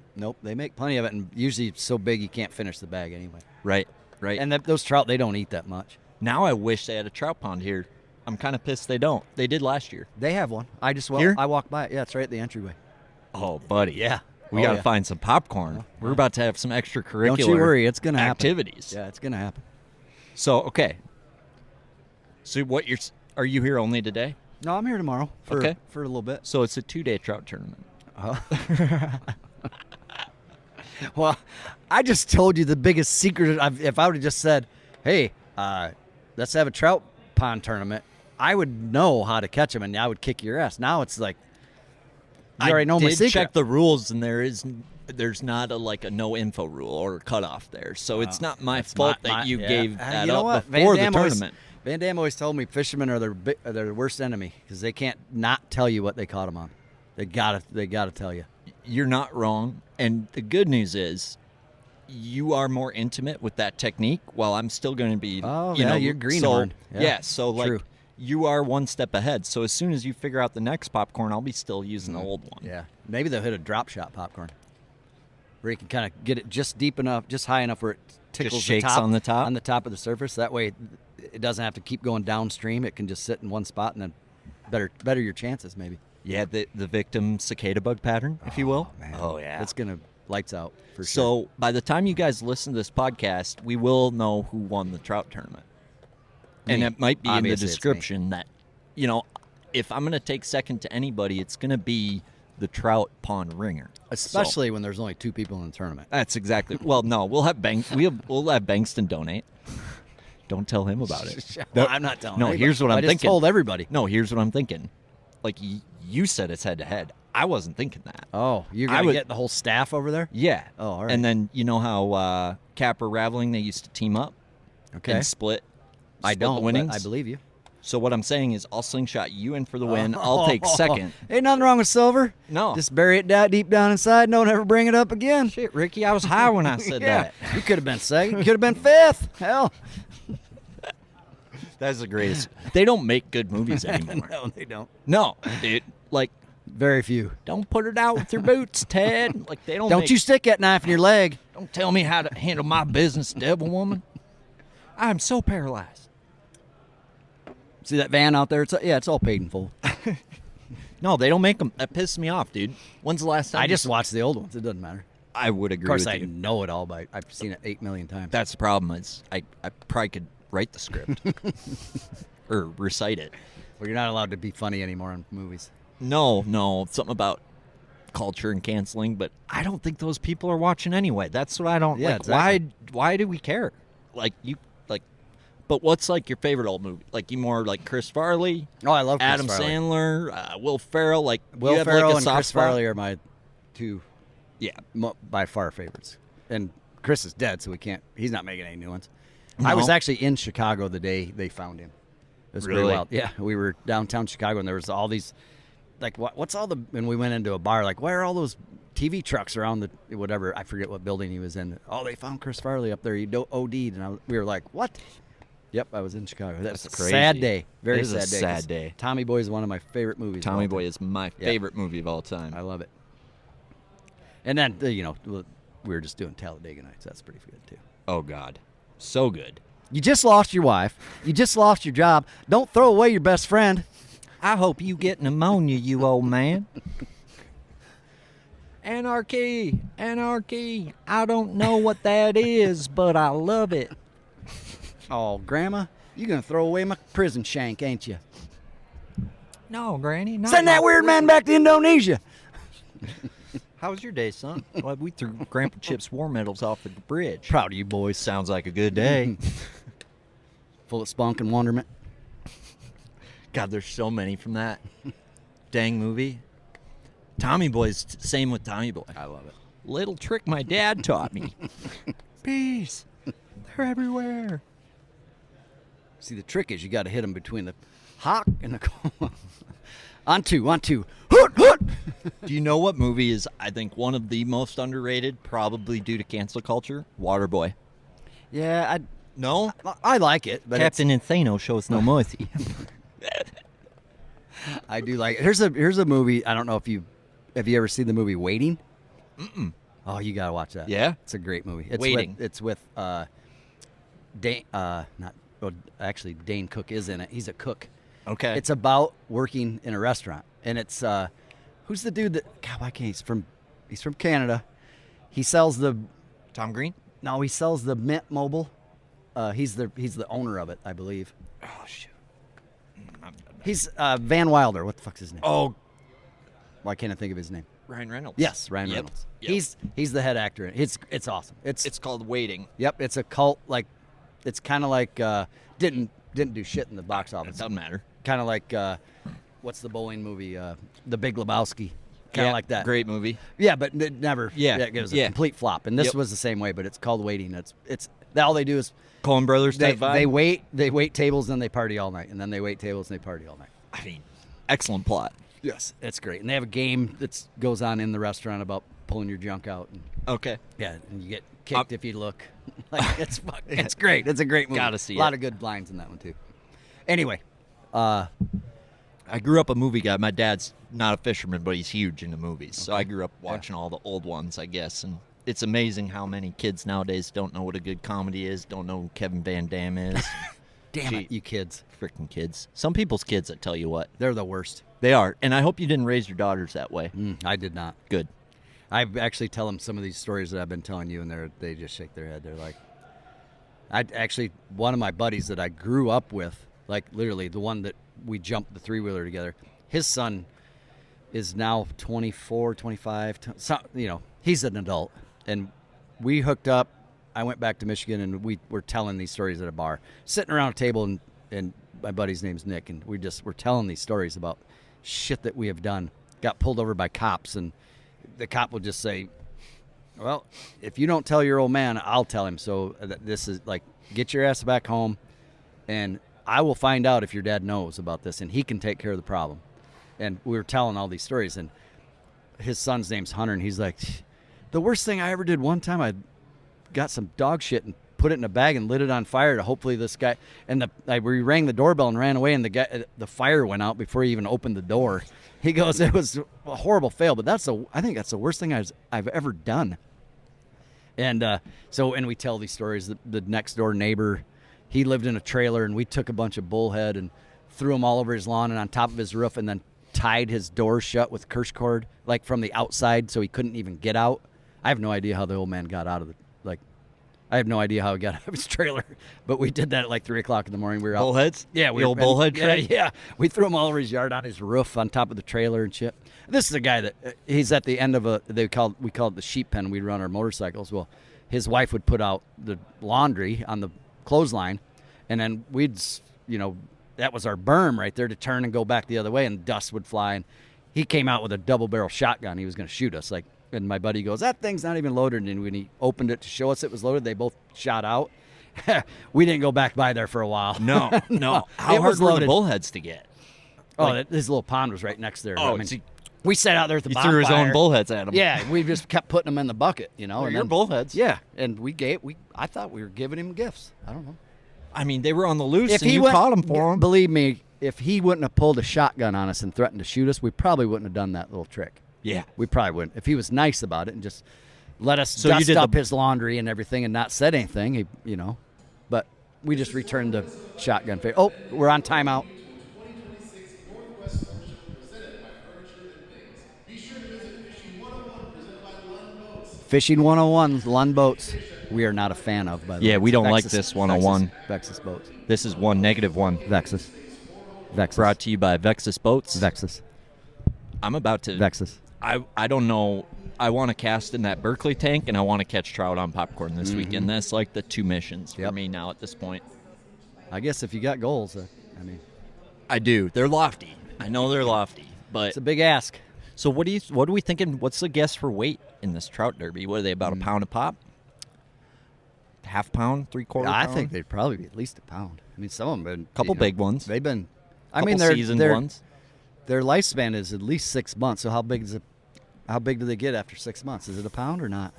I don't know. Probably not. Probably not. I mean, they've got a rough life. They're farmed out.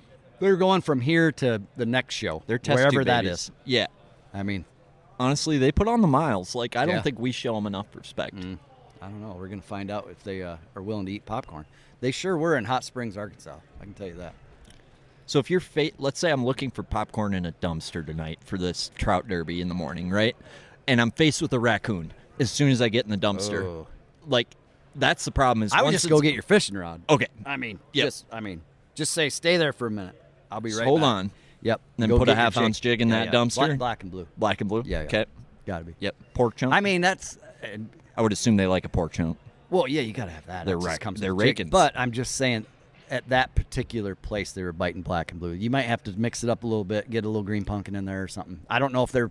I got These two were color southern. jigs, brown, black, blue, These and I'll were try southern. both. These are southern raccoons, so Okay. I don't know if they like it up north. We got to see how these Yankee rakins Yeah. take it, but We'll see. they're hardy. They got to go through a little more weather, so I'm a little scared. Yeah, they're definitely bigger up here. I don't know how I could tame an adult raccoon. The baby ones make sense because you can show it a better life from the beginning. I think it would be the same results as when Alf came into New York City and tried to befriend a raccoon. Hell yeah. I think that would be the same results as you trying to tame a wild raccoon. Noted. I'll stick with the syrup on my spaghetti. There you go. Yeah. Huh. So then payouts went to shit.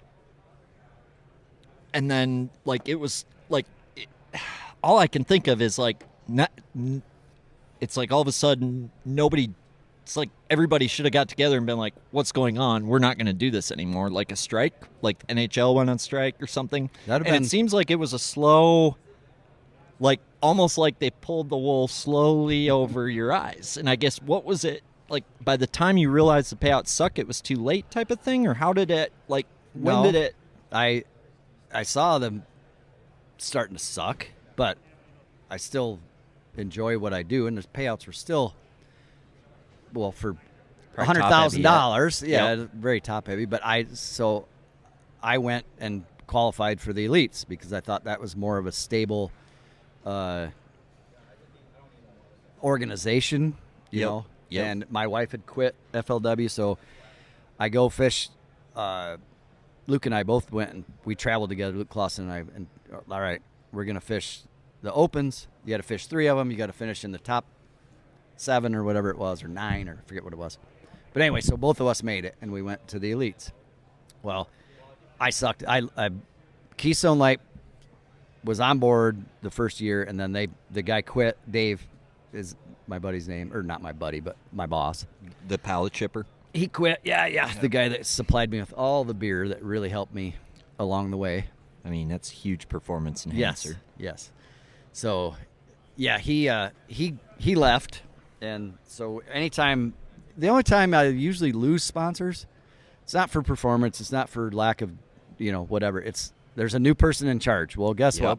Yep. This person likes golf, or this person likes tennis, or this person likes, whatever. Yep. It's like, what? And the whole time, when the new guy he came to a couple events, and he's like, I can't believe we're sponsoring fishing. This is so stupid. Like, we should be sponsoring golf. And that's exactly what he said. And I go, what did you do this morning for the weigh-in here? Well, I went golfing. So he's into golf. And guess what they did? They didn't sponsor fishing anymore. But believe me, I don't think there's very many golfers that are drinking Keystone Light. I was just going to say that. Yeah. It's like, why don't you? Yeah, Your make core Amber buyer Bach. is fishermen. Yeah. It's $15.99 a 30-pack. Who do you think's buying them? Redneck fishermen. Yeah, we're not talking about Michelob Amber Yeah, Bach here. you're Like, right. we're talking about... You're an idiot, and you don't know your product. Yeah. But anyway, Are you telling me they left. fishermen don't drink beer? They do. They drink $15.99 30-packs. They drink a lot of it. Right. And why isn't there not more And they beer don't drink sponsors Amber in Bach. fishing? Why is there not more beer sponsors in fishing? Like, it's a no-brainer. Well, I think they don't. There's not very many because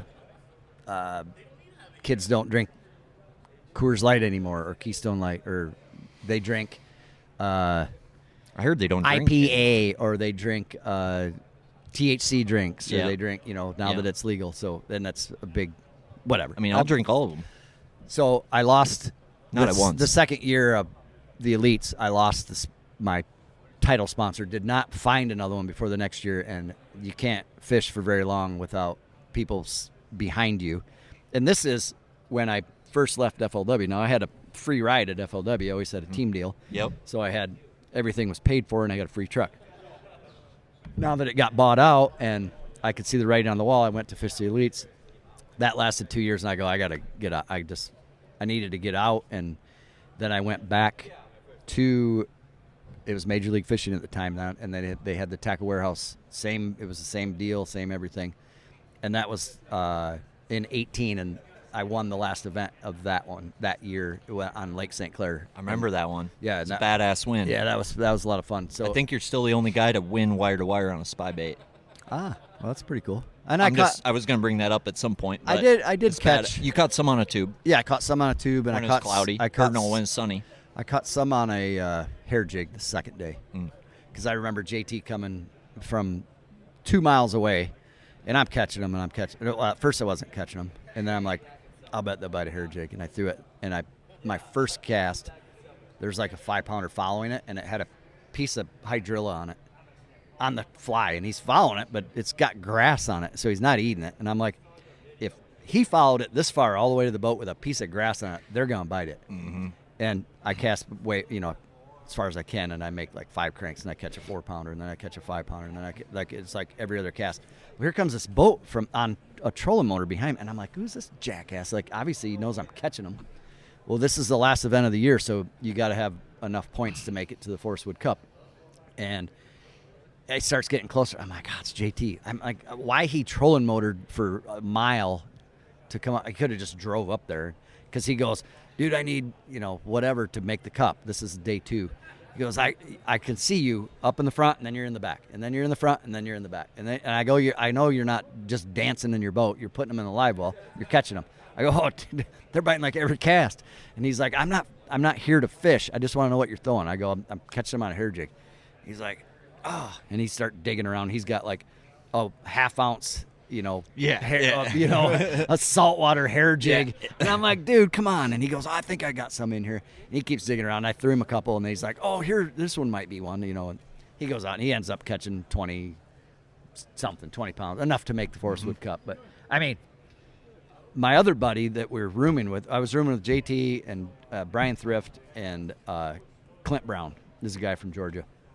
He's the only one that didn't really catch him very good the first day, but I think he had 1915, and I just said that's not very good. He was in 76th place with 1915. That's how good the lake was fishing. Wow. And then he goes, man, and Thrift is in the top 10. I'm leading, and JT's in 20th, so we were all doing good.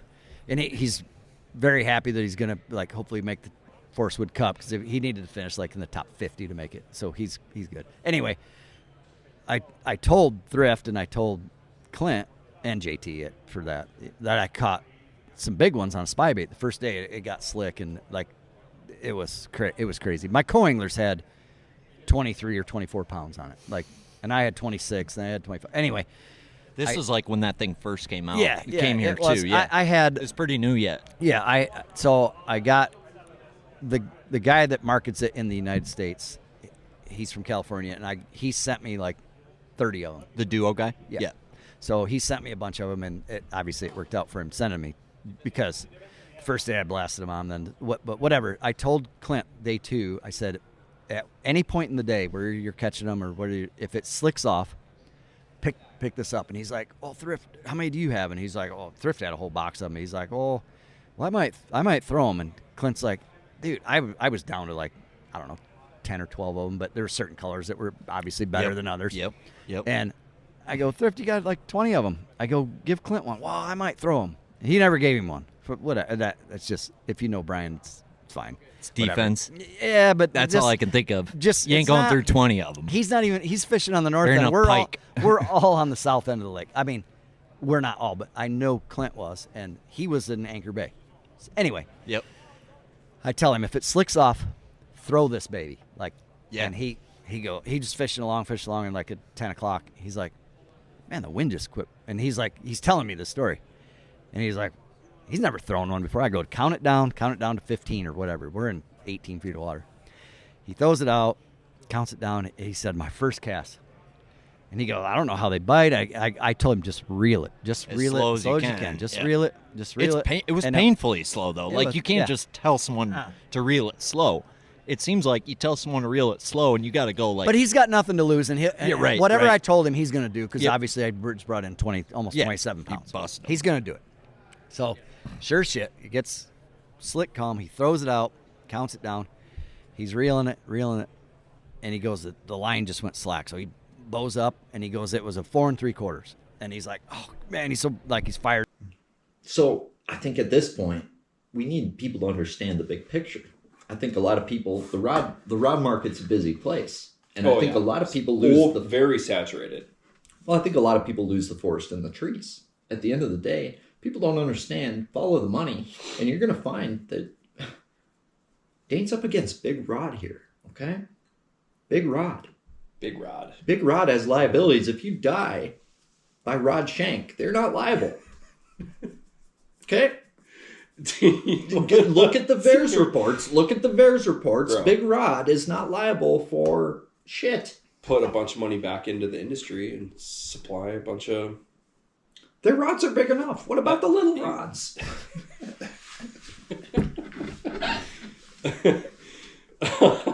Dude, I can't stop What about the widow can't rod? stop thinking about this comment that someone told me the other day. This is a public service announcement to support local businesses like Vocelka Fishing and Customs and increase your results on the water. Up, it's 10 o'clock. He's like, and it's slick. He goes, he throws it in the live well, jumps up on the front deck and casts as hard as he can, and the bail closes, and that spy bait went. Oh, He goes, I think it's still going. And he goes, that was the only one that you gave me, and Brian didn't give him any. So he goes, I don't know how good it would have been, but it was pretty good for one cast. And that's all he got out of it. Dude, that's crazy. So yeah, that was a fun event, and luckily my wife flew in. My girls were there. I drove them to, my mom and dad still live in Michigan. I drove them there before practice, dropped them off, and then my wife drove through and picked them up and drove the rest of the way to Detroit, another 2 hours. And then we had a house that we rented, me and Thrift and JT and Brian and Clint. And they stayed. We had our own bedroom and stuff, so we stayed, and they got to stay. They got to see the weigh in the second or the third day and the final day. And that they had the Mountain Dew jerseys on, and they got to go up on stage and throw hats out and stuff. And that was quite a while ago. Yeah. Now my daughter's 18. But they remember it. I bet they'll never forget it. Yeah, it was And neither it will was you. fun. Yeah, Yeah. it was great because typically we're as fishermen we're very independent, very kind of loners almost. I'm gone from my family half the year, and that's kind of almost selfish. Like, this is what I have to do. You raise the kids because I'm going to be gone. And every once in a while, it's summer break, whatever. It was the end of June, and they got to come to an event. And they've been, when they were little, before school, before any softball, before any sporting stuff was going on, they got to come to a lot of events. When they were really little, they came to a bunch of them. They don't remember any of that. But this was one. It was kind of a family. After the event, we traveled up through the UP of Michigan, and we went to Mackinac Island for a day, and then we traveled all the way through the UP, and then went to our cabin in Hayward, Wisconsin. Stayed that was my week off, and they had the week. I mean, they had the summer off, obviously, but my wife had the week off of work, what she does. So it was fun, and it obviously makes the trip a lot better when you got a $125,000 check in your hands. Victory lap, baby. Yeah, it was fun. It was a good time. But it's great that they were there and got to experience. I mean, they know what at that age, they kind of know what I did, but they just thought it was really cool that they're standing up on stage as I'm weighing in and watching all this and watching the crowd. And there's a pretty good crowd for, the Detroit area. And it's just, I'll never forget it, obviously. Dude, yeah. It's a huge accomplishment. Yeah, like, you have to remember, like, that is that no one can ever take that away. Like, a club tournament ain't easy to win. No. You know what I mean? So, like, yeah, don't ever I won't forget that, dude, with you. Yeah. I still remember to this day watching you on TV throwing a spy bait and putting about $100 worth in my cart after that. Like, and then trying to learn it on the lax and having slick, calm clouds is like the magic window for it. Yeah. I mean, but slick, calm. Did you catch them on it when it's windy ever? The third day when we went out, the wind never stopped. And I had I could catch a limit on a tube in, like, I don't know, half hour, 45 minutes. I have 15, 16 pounds, which that's not going to do you a whole lot. Half-ounce goby head? It was a half ounce. Yes. Bite me. Yes. Sewn ahead. Yes. It might have been a 3/4, but I Yeah. like a heavy one, and I'm throwing too. it on a flipping stick. Yeah. And it's fun. Cracking It's it? fun to catch them. Yeah. Yeah. And actually, I had big bass the first day. I had a 6.2. The second day, I had a 6.8 on. It came up and ate some mayflies, and it just This has to happen at perfect timing, because Yep. if you made it, you can cast that thing a half a mile. So if you're out there and he comes up, and by the time you reel in and drop it on him, he's chasing something else. Isn't that crazy? I had just wound it up, and I saw him, this big black torpedo, come up, and he got some mayflies, and I just pitched it I flipped to him. Yep. Like I had my flipping stick, and I honestly flipped to him, and it went down about 5 feet, and it's 18 here, so I know something. Yeah. And I set the hook, and it was a 6.8 the second day, I believe it. and I didn't get big bass I had a 6.2 big bass, and 6.8. There was a 7 weighed that day. Damn. Yeah, but that was my biggest one came on a tube, biggest one of the week. Yeah. And then that third day, I tell my camera guy at 11 o'clock, I'm like, this is not good. I've got 18 pounds. And then it was still rough, and I'm like, I'm going to throw it anyway. And I threw it, and I missed one, the same cast. I missed him, and I'm like, I just paused it and just let it sit. And then I'm like, I think he's got it. I never moved it again. And I just leaned into it, and it was a 5.10. That was the only fish that I caught on the spy bait on the third day. It never got slick, and it never got right. And I came in with 21.10, maybe some change, 21 something. And the whole way in, I was like, this is horrible. This is and he's like, dude, you got over 20 pounds. I go, you don't understand, dude. I had a pretty sizable lead, but I go, I'm going to be screwed. Went back, and of course, it was still okay, but I was like, these guys caught me. We're within ounces now. And then the next day, I caught them okay, and then at 10 o'clock, and this is kind of weird. This is a creepy story. Clint, my buddy, that he had left, and he called me that morning and wished me luck, whatever, and he goes, well, after the tournament was over, he called me back and congratulated me, and he said, well, my wife called it. She's about half-wit. She said, he's not going to show out until about 11 or between 11 and 12. And he's going to get it done. She goes, I just have a feeling. And at 10:45 or whatever, it slicked off. And I had just caught a 4, and I caught a 5.11 on a tube. And I landed him, got him in, and I put him in the live well, and I put my tube down after catching back-to-back casts. I remember this, actually. And then I pick up, I go, you may think I'm crazy, but it's time. And I put the tube down, picked up the spy bait, and my second cast with it, I catch a 6.4, and then I catch a 6, and then I had 26 something at the end of the day. Can you still feel the goosebumps when you say that? Well, I just got a few. And a fisherman or an athlete or whoever it is that competes, the one thing I remember about that tournament, I weighed in a 4.11, and I had 26 pounds. And this is what happens with smallmouth. If you lose a smallmouth on a bait, they go tell. They tattletale. When I picked that spy bait up, I made the first cast. It might have been the first cast or whatever, one of the two. I catch a big one in it, had 6 or 7 with it. They're all the same size. They're all 6-pounders. I'm like, oh, I'm going to catch every one of these. And I caught what I had to 26 pounds. And then I set the hook on my final fish. I would have got rid of a 4.11. It was 6 something. It came up and jumped once, and then I got it down, and I got it to quit jumping. And I got it, and I fought it and fought it and fought it. And that was my whole thing. If I can get them to bite, that's my job, to get them to bite. Now I got to just tire them out. And when they get in the net, they're just done. And I have buddies that fish St. Clair forever. They're like, get that thing in the boat. Get him in right now. They're crazy. They are crazy. No, I don't want them to jump. I don't want the other. So spy bait ain't the one. I would fight them for 3 minutes, and then so I get this fish, and he's dead to Rex. And at the time I'd back reel. I didn't have a drag. I didn't trust the drag. I'm just like, I'm back reeling all these. I had the drag set, but so I get it by the boat, and I'm like, she's done. And I just start to bring her up, and I click my back reel off, and I reach to get the net, and it made a run, and my hand's over the side, so the rod hits the side of the boat, and I think it breaks me off, and I'm like, and that's what I remember most about the tournament is I lost a 6 something to get rid of. It would have gained me over 2 more pounds. I would have had 29 something, maybe more. But it comes off. It came off, and I was like, I'm just like, what just happened? And I'm pretty sure I have the tournament won, but I don't know. These guys are catching 25 too. Yeah. So I bring it in and I go to retie. Well, the loop is still on. It came out of the eyelet. The early ones did that. Yeah. I remember that's happened to me a couple times. Well, The eyelet came out. I'd super glue them in. When At it first, happened, I'd were chip you 'em. fishing for $125,000? Never. No. Right. Now So- you've never even been faced with that. I'd be. I was just I like, would be livid. can't believe. And then I never had another bite on it the rest of the day. I only had another hour to fish, but Still, I was though. catching them pretty much every 4 or 5 minutes. I was catching one, and it just was like, oh man, what did I?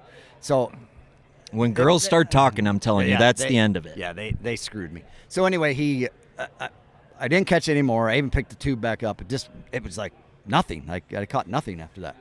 And I head back early because I'm all the way on the South Shore. It's 30 miles. Yep. Head back. Well, Luke Clausen had showed up. He's selling his boat to some guy in Ontario, whatever. So he's got to deliver this boat. Well, he stayed the night. So he's going to stay the night. Or no, he did the night before. And then him and JT didn't make the top 10 cut. So those two clowns are out fishing, which is fine. It's the ocean out there. I pull up by the mile roads right before to go in. I'm like, well, we got half an hour. I might as man, catch a 5-pounder anywhere. Why out not? there. Yeah.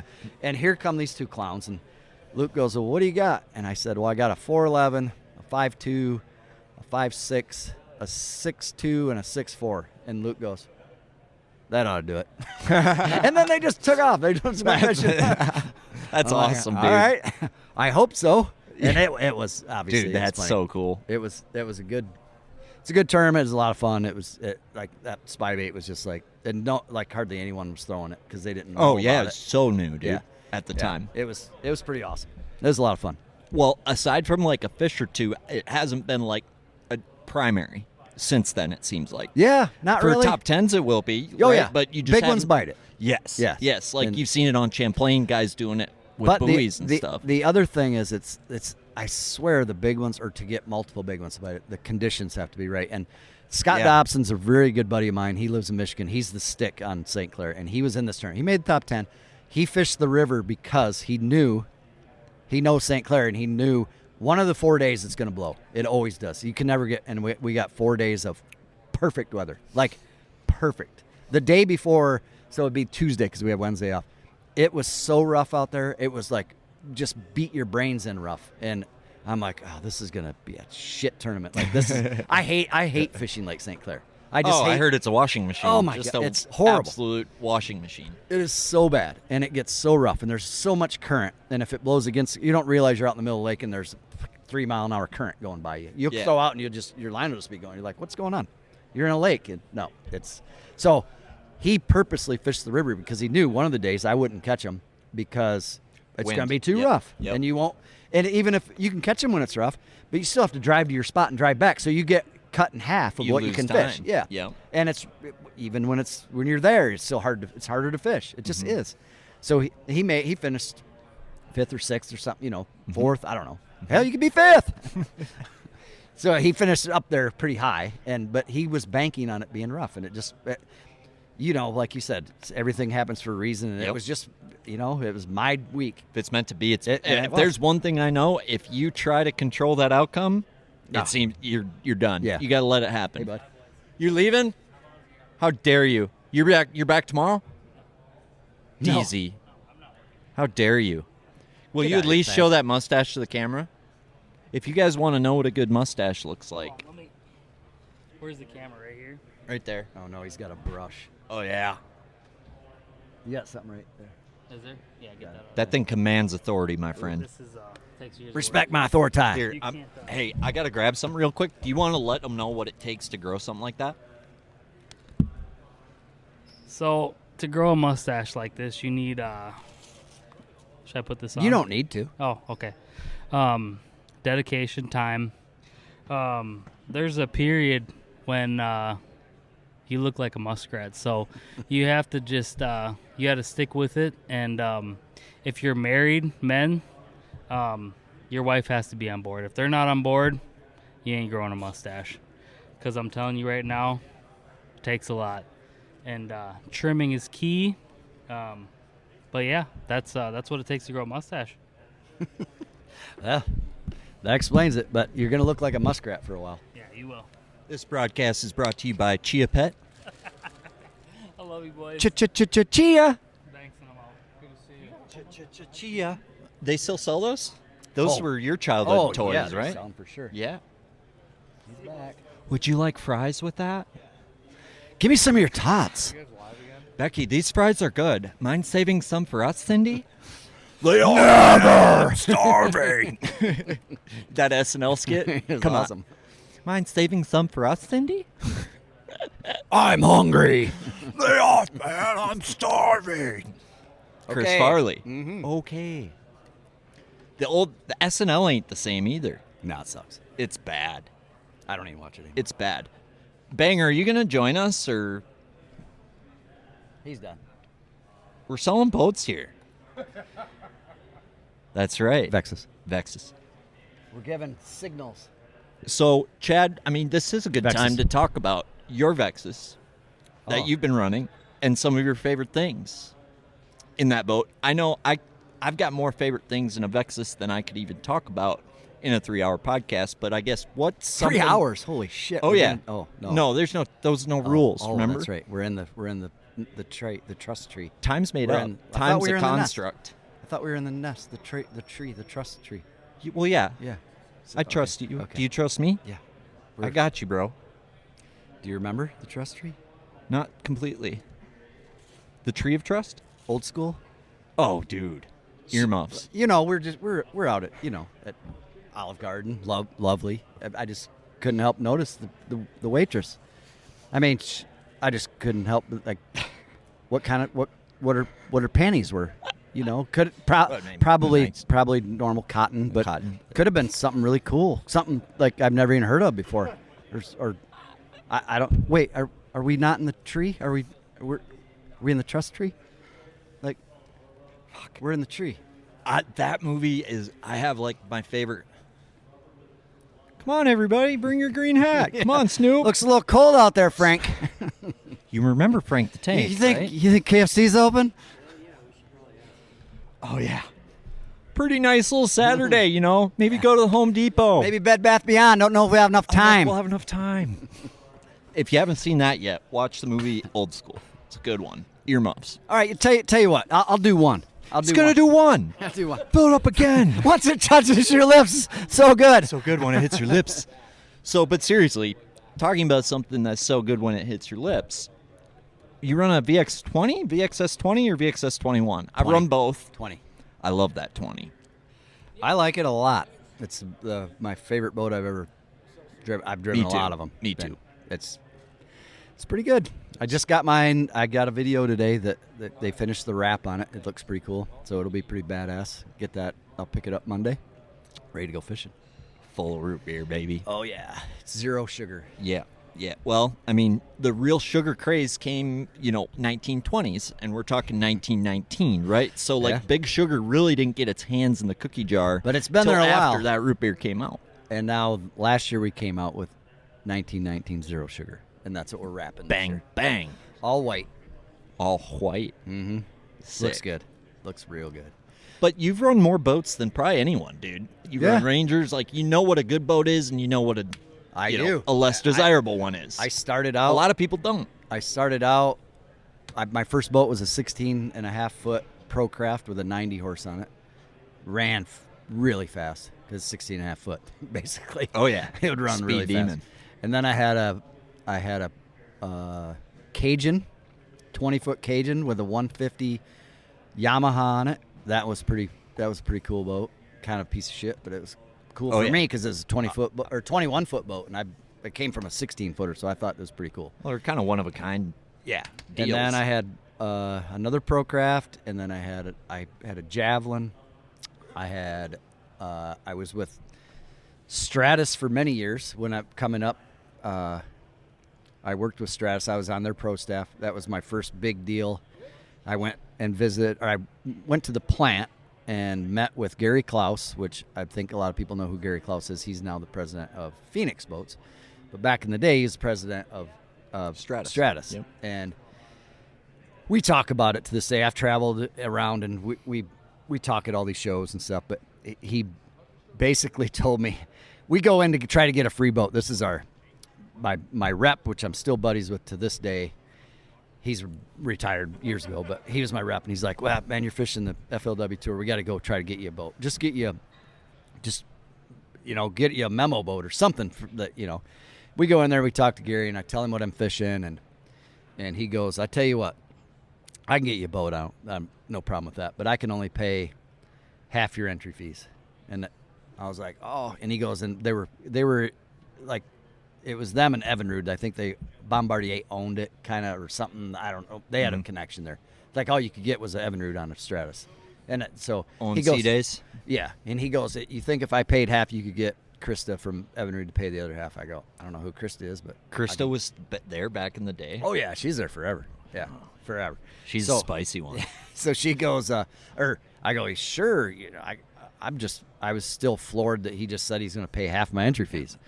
And I'm like, okay. And we walked out of that office and shut the door, and my buddy Frank, he just starts pumping his fists, like silently high-fiving each other because we're still in front of the office building. Yeah. He's like, I can't believe it. And I'm like, hell yeah. Yeah. So that was my first meeting with a big higher up in a company.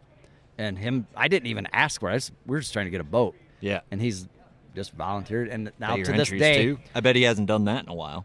To this day, when I talk, I tell him about that. Oh, yeah, I remember it. And he goes, I just regret one thing about that. And I was like, you regret? He goes, yeah, I regret not paying all of your entry fees and spending more of Irwin's money because it was Irwin owned the company. Yeah. He goes, if I would only known what an asshole he was going to be to me, because he got fired then later on. I got you. They got bought out. Yep. Whatever. Yep. So, yeah, he paid half my entry fee, but his only regret's not paying all of it.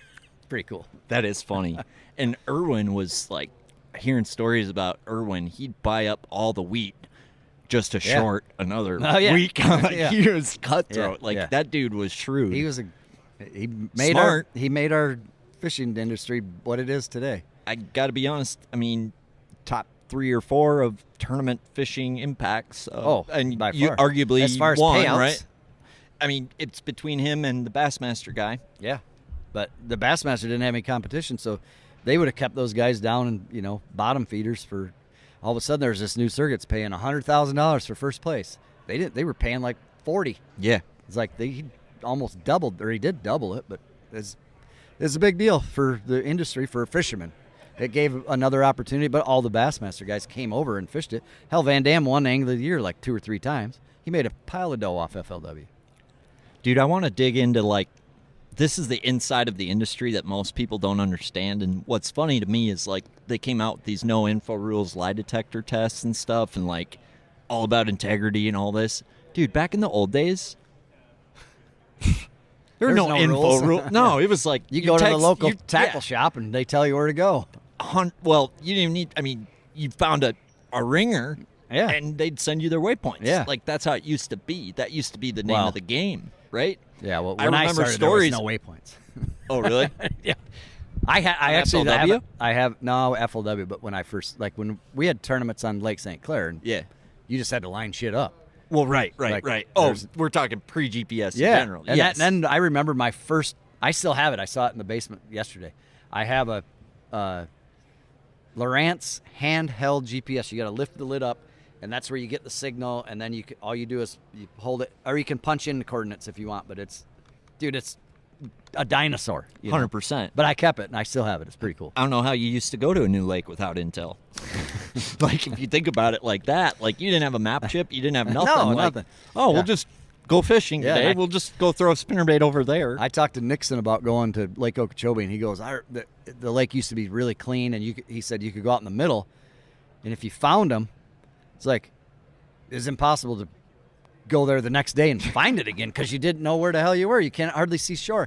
You could see maybe a partial of a palm tree over here and then this, and you tried to get close to where you were, and he goes, nothing to line up. Yeah, there's nothing. You can't line up bulrushes when there's not billion. when you're out in the middle. Not when there's a billion of them. Yeah, but he's talking out in the middle, and they had good grass. It's wide open. Yeah, he said it was just you'd go out there and find a grass mat, and he goes, man, they were just loaded in there. And he goes, good luck going back and finding it. You can throw a buoy out and hope to drive around and get close and see it. It's kind of wild how our industry has changed, and yeah, same thing with live scope and all that other. And I don't even want to get into that. But no, we don't. Yeah. We don't. We don't chase headlines here. Yeah, I don't care. But I'm just saying that's I don't how, either. how it's If you want to evolved. talk about it, we can, but I don't care. I'm kind of burnt out on it. I like talking about old stories. But Me too. I prefer the old stories, to I be got honest. old buddies and I just, it's crazy to me. This is my 25th year of fishing, and it's like I used to be one of the young guys, and now I'm like an old fart. But I feel like everybody. I've felt like the young guy since I've started, and now it's like I don't even know. I'm still young compared to you, but no, not anymore. Like I'm old. If you're over 30, you're old. yeah, exactly. Yeah. But then when I first started, I'm thinking back. Nixon was on our Stratus team, so at any meeting that, yeah. or anything, it was always him and I. We get along. We still have a text chain. Me and Luke and him, we'll send dirty pictures or whatever that dirty old man thinks is funny. Hell yeah. But he's like, he was probably like my age when I first started fishing, and I don't feel very old. And now he's retired. He's 70-some. So you think about that. He was 50. Say he was 50 when I first started. And he'd already dominated. He won megabucks. He won all that. And then you go back in this Bassmaster where they're doing the, what's the documentaries they do? Have you seen them though? Yeah, I can't remember what it's Whatever called. it's But called. They did. Yeah. He was in quite a few of those because back in the day, he was winning everything. Yeah, he was the man. winning. Yeah, he won megabucks like 3 times. And Mr. Worm. He's got the famous where they're at the Kissimmee chain or the Toho. I think it was Toho. Might have been Lake Kissimmee. Where he sets the hook and he's got this little pistol grip. He's fighting it, and then the camera guy's right behind him, and this 8 or 9 pounder jumps, and he just turns and looks at the camera like he can't believe what he's got on the other line. And that's one of the things that on every single Bassmaster show, that was when they do the intro music, and then they show him, and it's just his fish. his face like putting his head down like, oh my word, What do I got? That clip. Yeah, it's just great. And like he was probably mid 40s to 50, and that's what I am now. And it's like, and he's retired. I just remember fishing against him ever since I came on, and now he's retired. And I'm thinking like, he seemed old when I started fishing, and now I'm his age, and I don't feel old, and he probably didn't feel old at that time. Bill Dance seemed ancient when I started. Yeah, and he still looks the same. Yeah, it looks exactly the same. Yeah, old. Yeah. So it's just kind of weird that I'm at that point where, when I first started, that where Nixon was. By no means am I'm just comparing ages. I'm not comparing myself to Larry Nixon at all. I didn't take it that way. Okay, good. You're Chad Grigsby. He's Larry Nixon. Yes, he's the general. Yeah. But I became buddies with him, and a lot of guys that they're Larry's all a really super nice cool. dude. Oh, dude, he's funny as shit. Like, we've been to Vegas together. Like, oh God, I bet that's a hoot. Yeah, it was fun. It's lots of good stories, but he's a cool dude, and I mean he's finally retired, but I still talk to him, so it's cool. Hell yeah. So back to the boats thing, since we're sitting here, I guess if you're looking for a new boat, why should you look at, in my opinion, it's probably one of the most confusing things if you don't live it like we do, right? Yeah. You and I can look at a boat and we understand the finer details of it. You're a guy most people don't. So, like, what's something that, like, you maybe didn't notice right away on your Vexus that, since you've been running it, has made, like, a world of difference? I can think of 2 things. Well, I mean, the one thing is, well, the way it handles is one thing. And the other thing I want to talk about is the prices are, it's a lot of money for a boat, but I've always said this, even when I was a kid buying my first bait caster or buying my first rod and reel, it's like, I can get a $30 bait caster, but it's a piece of shit. I'd rather get the one that's $150, the top of the line, because I'm going to have it for a long time. It's not going to tear up in one season of fishing. So I want to save up, instead of buying this $25 reel 4 times and spending the same amount of money on one that I pay the money for, so you get what you pay for, basically is what I'm saying. Absolutely. And you can buy a cheaper boat. It's going to tear up and it's going to be a piece of junk in 2 or 3 years. This thing is built to last, for one. But when you said, what did you notice about the handling? All bass boats their gas tank is right under the seat. It's an L-shaped gas tank. It's been pretty much standard since they started building the high-tech bass boat. We designed a tank that goes from the bow to the stern. and it's all baffled. And when you go around a corner at 60 miles an hour, you don't feel 40 gallons of gas shift all the way to the one side or the other side because it's in the middle and it's baffled. It's from bow to stern. It's not going to shift like it's anything. If you turn the corner fast enough, everything's going to want to go to that side. This doesn't do it, and it doesn't affect the performance of the boat. It just you can go around these corners a lot faster than you could if all the fuel shifts. These things hold 54 gallons of gas. Oh, yeah. And if you're going around the corner at 60 miles an hour, that 54 gallons is going to be all on your side where you're turning left or right. Yep. And this boat doesn't do it. It's even worse when it's a half tank because then you got a lot more play, like a lot worse for an L-shaped More gas slosh. tank. Yeah, more Yeah, slosh yeah. instead of it being all the way to the top where you don't feel it as much. And typically most guys don't have a full tank. There's usually, I got a half tank. I'm good. Let's go fishing. Yep. So that's one of the things that, as far as the performance, that you can feel on the water from boat A to Vexus. The boat will do more than your gravity will allow it. Right. Like you'll get thrown out Right. before the Before boat's gonna hook and Spin spin. out, Yeah. And I'm glad you brought that up because to me it's like everybody gets sticker shock from, let's say, a Vexus when they see it. Yeah. But I get a sticker shock from these nitros. And the mind-blowing thing to me is what people don't think about is a boat doesn't cost you that sticker price. That's not what it costs. It costs you the difference between what you paid for it and what you resell it for. That's what a boat costs. So that boat might be $7,000 more than this one, but if it resells for $15,000 more, that boat's now $8,000 cheaper. Right, yeah. You know what I mean? Yeah. And I think people don't think about those things when they think of boat's an investment, dude. Right. And it's and they think about price. Obviously, you're going to think about price. It's a But scary thing. It's worth paying the little bit extra for a better quality and especially if you're going to keep it and not worry about resale. This is my boat and I want to have this for 20 years. I would be more than comfortable telling someone, well, then you need to get this. Yeah. You don't need, brand this because you won't have it in 20 years. It'll tear up. It'll be cracked. It won't be the there. Gel coat will be done. Now the motors, we don't make those, but the Mercuries are great. And I think they're all pretty good, but we're just talking about boat in general. Engines tear up. They're probably not going to last 20 years. There's not an engine that's made to never fail. The one thing about the Vexus is if you have it for 20 years, you can take that old motor and put a new one on it. Still works just fine, There's nothing to rot. There's not a piece of wood in it unless you put an oar in the boat. I think that I learned so much just working in the boat business, and it's amazing. Just what you don't understand if you've never sold boats. Right, yeah. Just I have. little things like that. And the biggest thing to me is the Vexus company, right? Most boat companies are operated on a spreadsheet and a spreadsheet alone, right?